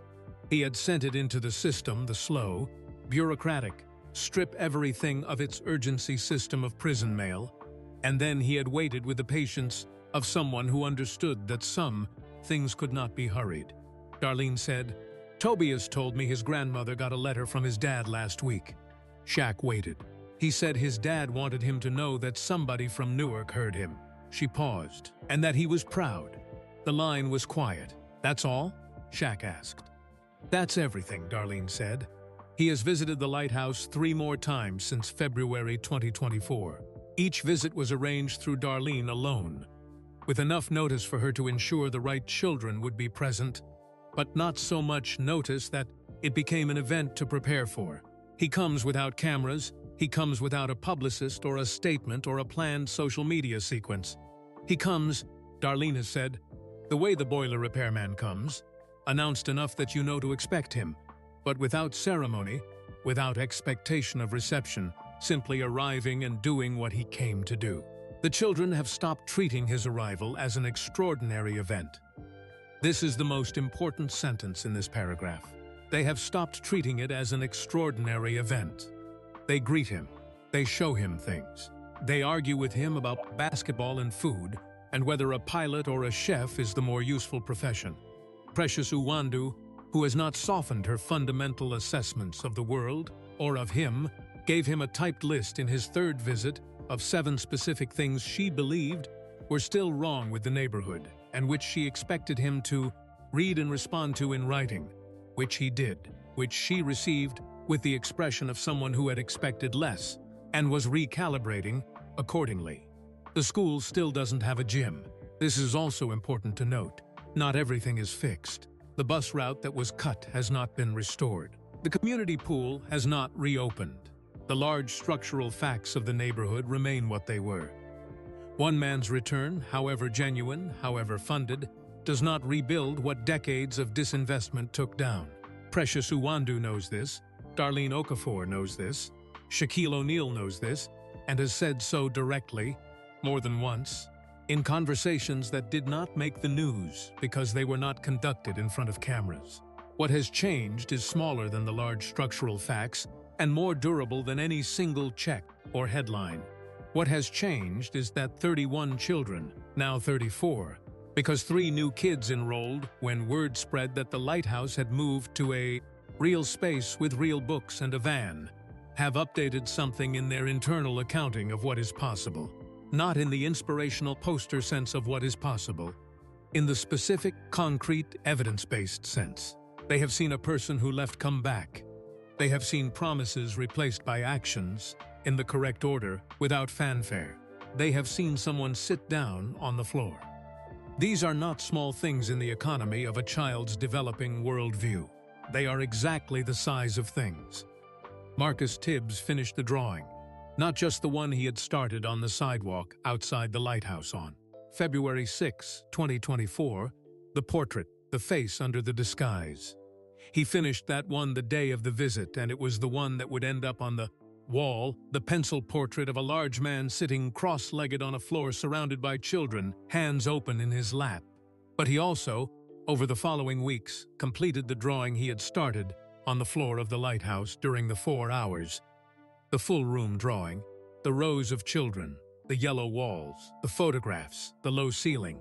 Darlene at the side with the pointer forgotten. He worked on it from memory because he had spent the time in the room storing it the way he stored everything that mattered. Completely, in the visual part of his mind where things did not fade. It took him 3 weeks to finish it. When he showed it to Darlene, she held it for a long time without speaking. It was not a large drawing, 12 inches by 9, the size of his sketchbook page, but it had the quality of rooms much larger than it. You could feel the ceiling.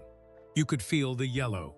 You could feel the particular compressed warmth of 26 children and 2 adults in a basement room where something real was happening. In the center of it, on the floor, cross-legged, enormous and present and unmistakably himself, was the man in the gray hoodie with the glasses pushed up on his forehead. Around him, in careful pencil, were the children. All of them. Each face distinct, each face recognizable if you knew them. Deshawn with his hands clasped, Precious with her arms crossed and her eyes sharp, Aminata standing on her chair, the twins adjacent and punching each other. Serena with a book open in her lap even in the middle of everything, because some habits persist through all conditions. And in the third row, still and serious, hands in the front pocket of his sweatshirt, looking at the man on the floor with the expression of a child conducting a careful evaluation of whether trust was warranted. Tobias. Marcus had drawn him exactly right. The seriousness, The careful eyes, the posture of a boy who had decided to stay open to something while reserving the right to close. Darlene framed it, not in a dollar store frame this time. She bought a real frame, wooden, with glass, from a proper framing shop on Broad Street. She paid for it herself, from her own wallet, without hesitation. She hung it on the wall of the new lighthouse space, in the center of the display between the photographs on the wall. She hung it not above the others, not below, directly among them, among the photographs of Dr. Joycelyn Elders and the other people who had come from places like this and done something the world noticed. Not because she was commemorating celebrity, because she was commemorating something else. Something that the children needed to see as clearly as they needed to see the championships and the titles and the names in lights. He was commemorating the return, the choice to come back, the choice to sit down, the choice to listen before speaking and to act before claiming credit, and to write a letter to a man in a prison 9 miles away who had said something true about love and place and what return required. She was commemorating, in a 12 by 9-inch pencil, drawing in a real wooden frame on a yellow wall in Newark, New Jersey, the fact that sometimes the people who leave actually come back. Not as visitors, as proof. Here is the thing that was held back. It was held back not for dramatic effect, though it is dramatic, in the way that true things are dramatic, which is differently from the way manufactured things are dramatic. Manufactured drama announces itself. It arrives with music and lighting and the awareness of its own impact. True drama is quieter. It arrives sideways. It finds you when you are looking at something else, and it puts its hand on your shoulder and says, "Pay attention, because this is the part that matters. This is the part that matters." To understand it fully, you have to go back further than February 2024. You have to go back to a specific evening in the summer of 2019 in a small apartment on Sanford Avenue in Newark, when a man named Jerome Green sat at a kitchen table with his 8-year-old son. Tobias was 5 then, and the boy at the table was older, a different child, a boy named Elijah who was Jerome's nephew and who was visiting for the week. And the television was on, and something came on the screen that made Jerome put down his fork and watch. It was a rerun. One of the old NBA championship games, the 2000 finals, the Los Angeles Lakers against the Indiana Pacers, Game 6. Shaq was everywhere in it. 38 points, 16 rebounds. The unstoppable force of him, the way he moved through that game like weather moving through a landscape, like something that the landscape simply had to accommodate. Elijah, 12 years old at the time, watched it with the casual interest of a child, watching something that happened before he was born. History, archives, something that had already been processed and stored and assigned its meaning. But Jerome watched it differently. Jerome Green had grown up in Newark. He was 33 years old in 2019. He had grown up watching Shaq the way you watch someone who is from where you are from. Not just as a fan, but as a witness, as someone with a stake in the watching. Shaq's success had always meant something specific to Jerome that it did not mean to people from other places. It was geographical. It was personal in the way that only place pride can be personal. The pride of saying that came from, "Here that was made on the same ground I was made on. Look at what this ground produces." He had carried that pride for years, through things that were difficult, through choices that turned out wrong, through the accumulating weight of a life that had not gone the way he had, at 20, believed it would go. When everything else was uncertain, there was always the bedrock fact of what Newark had produced, what these streets were capable of.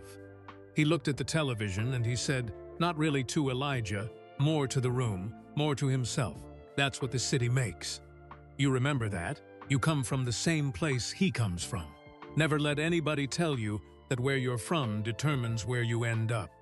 You go back to it with pride, and you go forward with what it gave you. And then he said the other thing, the thing Tobias would carry. If you love a place, you go back to it. You don't just talk about it, you go back. That's how you know if it's real. Elijah is not the point of this story. But what happened next is, Jerome Green was arrested in November 2019. The details of the case are his own, and belong to him and not to this account, And they are not included here because this story is not about the crime or the sentence. It is about what continued to exist inside the consequence. What continued to exist was Jerome Green's love for his son, for Tobias, who was 3 years old when Jerome was arrested, and who had spent the years since then growing up at 9 miles distance from his father, connected by phone calls and letters and visiting room glass, and the specific sustained effort of a father who had decided, from inside a prison in his own hometown, that he was going to be present in his child's life in every way the system allowed him to be present, and in some ways it did not make easy but did not prohibit. Jerome wrote letters, long ones. He wrote about Newark, about the streets, about the history of the city, about the people who had come from it and done things with what it gave them. He wrote about Shaq specifically more than once. He wrote about the 2000 championship. He wrote about the boy from Newark who became something the world couldn't look away from. He wrote these letters to Tobias, who was too young to read them for himself in the early years, and Ruth read them aloud, and Tobias listened, and the words went into him the way words go into children when they are read aloud by someone they trust. Not just as information, but as atmosphere, as the texture of the world as understood by the person who loves you most. By the time Tobias was old enough to read the letters himself, he had been hearing them for years. They were not new. They were not revelations. They were continuations of a voice he had been listening to his whole life, now available to him directly, the handwriting his to decipher, rather than having it translated through his grandmother's reading voice. He kept every letter. Ruth had a shoebox for them, on the shelf in the closet in Tobias's room, organized by date. There were 47 letters in the shoebox as of February 2024. Tobias had read each of them multiple times. He knew some sections by heart, the way people know song lyrics or prayers, not from deliberate memorization, but from repetition, from return. Among the things he knew by heart was the sentence about going back. If you love a place, you go back to it. He did not know, when he said it in the lighthouse on a Tuesday morning in February 2024, that the man who had originally inspired it was sitting 12 feet away on a cold concrete wall on the sidewalk above him. He did not know this because he did not know that Shaq had come. He did not know this because the universe, which occasionally has a gift for arrangement, had arranged things such that the sentence would travel its full distance. From a television screen, in 2019, through Jerome's voice, through Ruth's reading voice, through Tobias's own careful storage of it, and arrive, in the most unguarded possible delivery, directly at the person it had always been circling. This is the thing that broke Shaquille O'Neal. Not just that the words were true, not just that they reached him, but that they had traveled through a child's love for his father, across 9 miles of city, through a prison sentence and a shoebox of letters and a 3-year-old's ear pressed close to his grandmother's voice, to arrive at exactly the right moment, in exactly the right form. The words had been in motion for 5 years. He had been the destination the whole time. Jerome Green received Shaq's letter on a Thursday in mid-March 2024. Prison mail moves at its own pace, through its own inspection process, and arrives with the particular flatness of an envelope that has been opened and resealed. Jerome was in the common area when one of the corrections officers called his name and passed him the letter. Look, the return address. It was Priya's office address in Atlanta, deliberately not Shaq's home address, for reasons of privacy and practicality, and did not recognize it. He sat down at one of the common area tables and opened it. He read it once. Then he folded it carefully, replaced it in the envelope, stood up and went back to his cell. His cellmate, a man named Anthony, who had been incarcerated for 7 years, and who had developed over that time a precise sensitivity to the emotional states of the people around him as a necessary survival skill, looked at Jerome when he came back in and said, "You all right?" Jerome sat on the edge of his bunk. "Yeah," he said. He held the envelope in both hands and looked at the wall. "Yeah," he said again. He sat like that for a long time. Later that evening, after count in the specific quiet of a prison night that is never fully quiet but has a different texture from the day, Jerome took out a piece of paper and wrote back. Not to Shaq, He did not have the Atlanta address, and more importantly, writing back to Shaq was not what he needed to do first. What he needed to do first was write to Tobias. He wrote, "Something happened today that I want you to know about.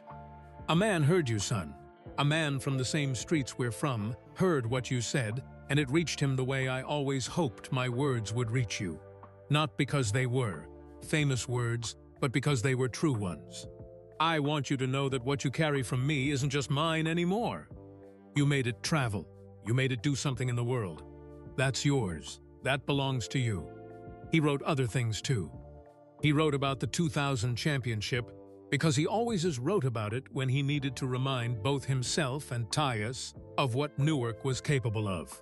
He wrote about the things he was going to do differently when he came home, which was in 2 years now, a fact that had recently shifted from abstract to approaching in a way that changed the weight of his days. He wrote about the streets he was going to walk when he got out, the specific ones, in order, like an itinerary he had been composing for years. Ferry Street was on the list. It had been on the list before he knew about the lighthouse. He ended the letter the way he always ended his letters to Tobias, with the same sentence he had ended with since the first letter he had written, when Tobias was 3 years old and too young to read it himself. But Ruth had read it aloud at bedtime like a story. "I love you more than Newark loves basketball, and that is saying something permanent." He folded the letter. He sealed the envelope. He wrote Tobias' name on the front in his careful, deliberate handwriting. The handwriting of a man who had taught himself to write more carefully in prison, because there was time to do things carefully, and because the letters were the most important things he made and they deserved the effort. He put it in the outgoing mail. Ruth Green received the letter on a Saturday morning. She was at the kitchen table with her coffee and the newspaper. She still got the physical newspaper, the Star-Ledger, a habit she had maintained since her 30s and had no intention of abandoning.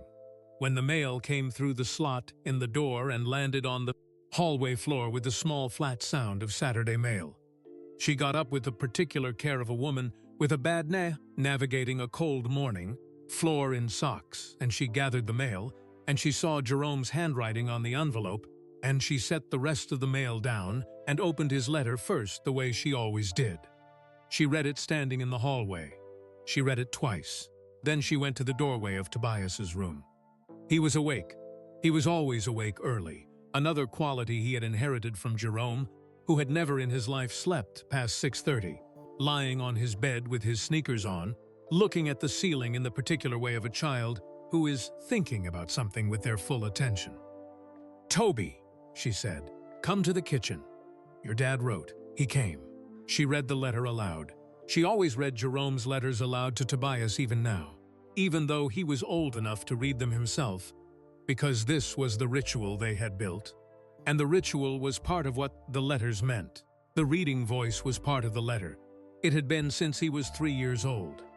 She read the part about the man who heard him. She read the part about the words traveling. She read, "You made it travel. You made it do something in the world. That's yours. That belongs to you." She looked up. Tobias was sitting across the kitchen table from her, with both hands flat on the table and his eyes very bright. Not wet, not yet, but close to the border of something. Standing right at the edge of it, with the particular stillness of a child, who is deciding whether to let something in or hold it at the perimeter. He was looking at the letter in her hands. Ruth watched him. "He heard it," Tobias said. His voice was very quiet. "He did, baby," Ruth said. A long moment. "The thing Dad said." "The thing your dad said," Ruth confirmed. Tobias looked at his hands on the table. He turned them over, palms up, the gesture of someone looking at what they have been holding. He looked at them for a moment. Then, and this is the part that Darlene heard from Ruth, who told her on a phone call 2 days later, and which Darlene shared with Shaq on the Sunday call in March, and which Shaq received in silence in his Atlanta office and did not respond to for a long time. Tobias Green smiled. Not the small private loosening that Darlene had seen when he touched the van.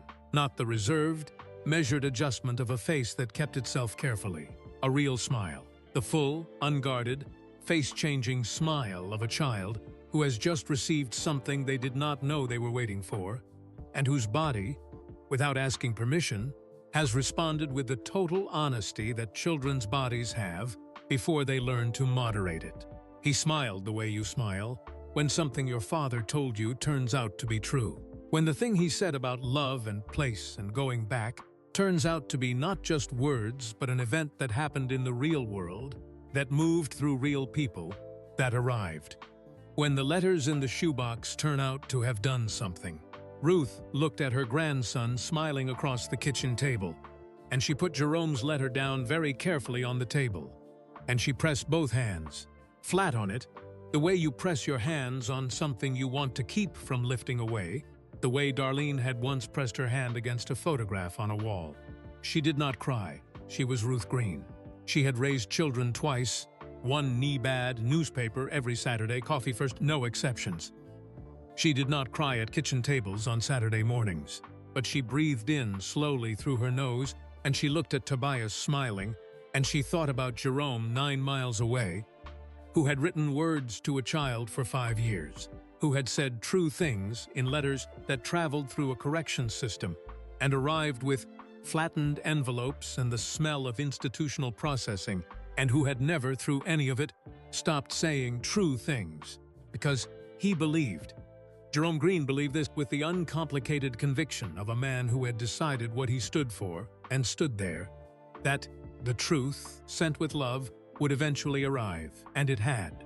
And the person who had, without knowing it, completed the circuit, who had traveled from Atlanta to Newark in a too-small car, in a gray hoodie with scratched glasses and a practiced voice, and had sat on a cold sidewalk and heard a child say his father's words back into the air above his head. That person was sitting in an Atlanta office right now with Jerome's letter in his desk drawer. And in 2 years, Jerome Green would walk out of Northern State Prison, and the first street he planned to walk was Ferry Street. And the first door he planned to open was the door of the iron-bound Youth Lighthouse, 2 blocks from where the original sign still hung. New space now, ground level, real railing, yellow walls, where his son went on Tuesday and Thursday afternoons and Saturdays, where his son sat in the 3rd row and listened to everything, and said true things when he decided they needed to be said. Jerome did not know, yet, that the space had been funded. He did not know about the van or the books or the real wooden frame on the yellow wall. He did not know the specific shape of what had grown from the seed of the thing he had said on a summer evening in 2019, while a rerun played on a television in a kitchen on Sanford Avenue. But he knew something had grown. He had felt it in Shaq's letter, the specific weight of a man who had been changed by something and was not pretending otherwise. He knew a true thing had traveled. Shaq learned about Tobias's smile on the Sunday call with Darlene.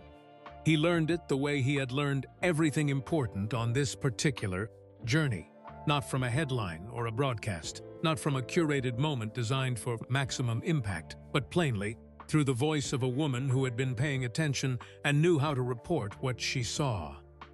She told him about Ruth reading the letter. She told him about the table. She told him about the hands turned palms up. She told him about the smile. He was in his Atlanta office, the same desk where he had first read Darlene's letter in January. The sandwich on the desk had been replaced by a water bottle. The 2 phones were face down. The whiteboard was covered in new things, business, schedule, the regular machinery of his life. He listened. When Darlene finished, he did not say anything for a long time. Darlene, who understood silences and what they contained, did not fill it. Finally, he said, "How long has it been since somebody's seen that smile like that?" His grandmother said a long time, Darlene said. He pressed his fist against his mouth briefly, the gesture of a large man keeping something inside that wants to come out. "Okay," he said. His voice was not quite right, but he let it be what it was. "Okay," Darlene said back, and in her voice was everything she did not need to say and he did not need to hear said. That he had done a real thing. That the real thing had been received. That the receiving had produced something true in a child and in a father and in a grandmother sitting at a kitchen table on a Saturday morning with a letter pressed flat under her hands. That the going back had been real. Here is the last thing. It is a small thing in the way that the most important things are often small.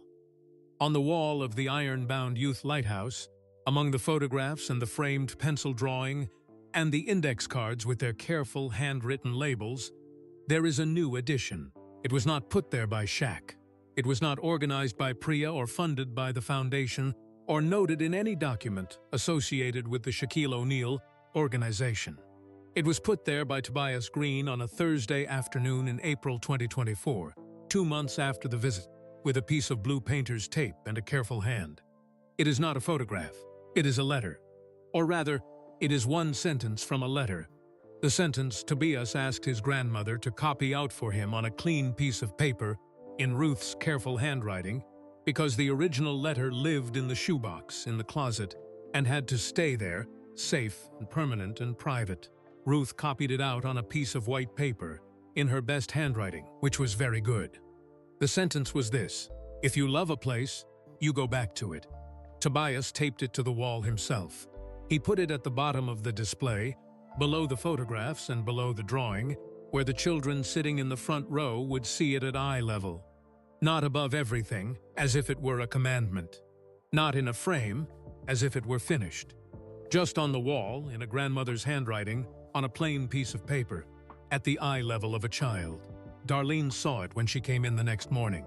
She stood in front of it for a long time without moving. She read it. She read it again. She looked at it the way you look at something when you need to make sure you have understood it correctly. Then she looked at the rest of the wall. The photographs, the drawing, the index cards, the word proof on the card beneath Shaq's photograph from 1994.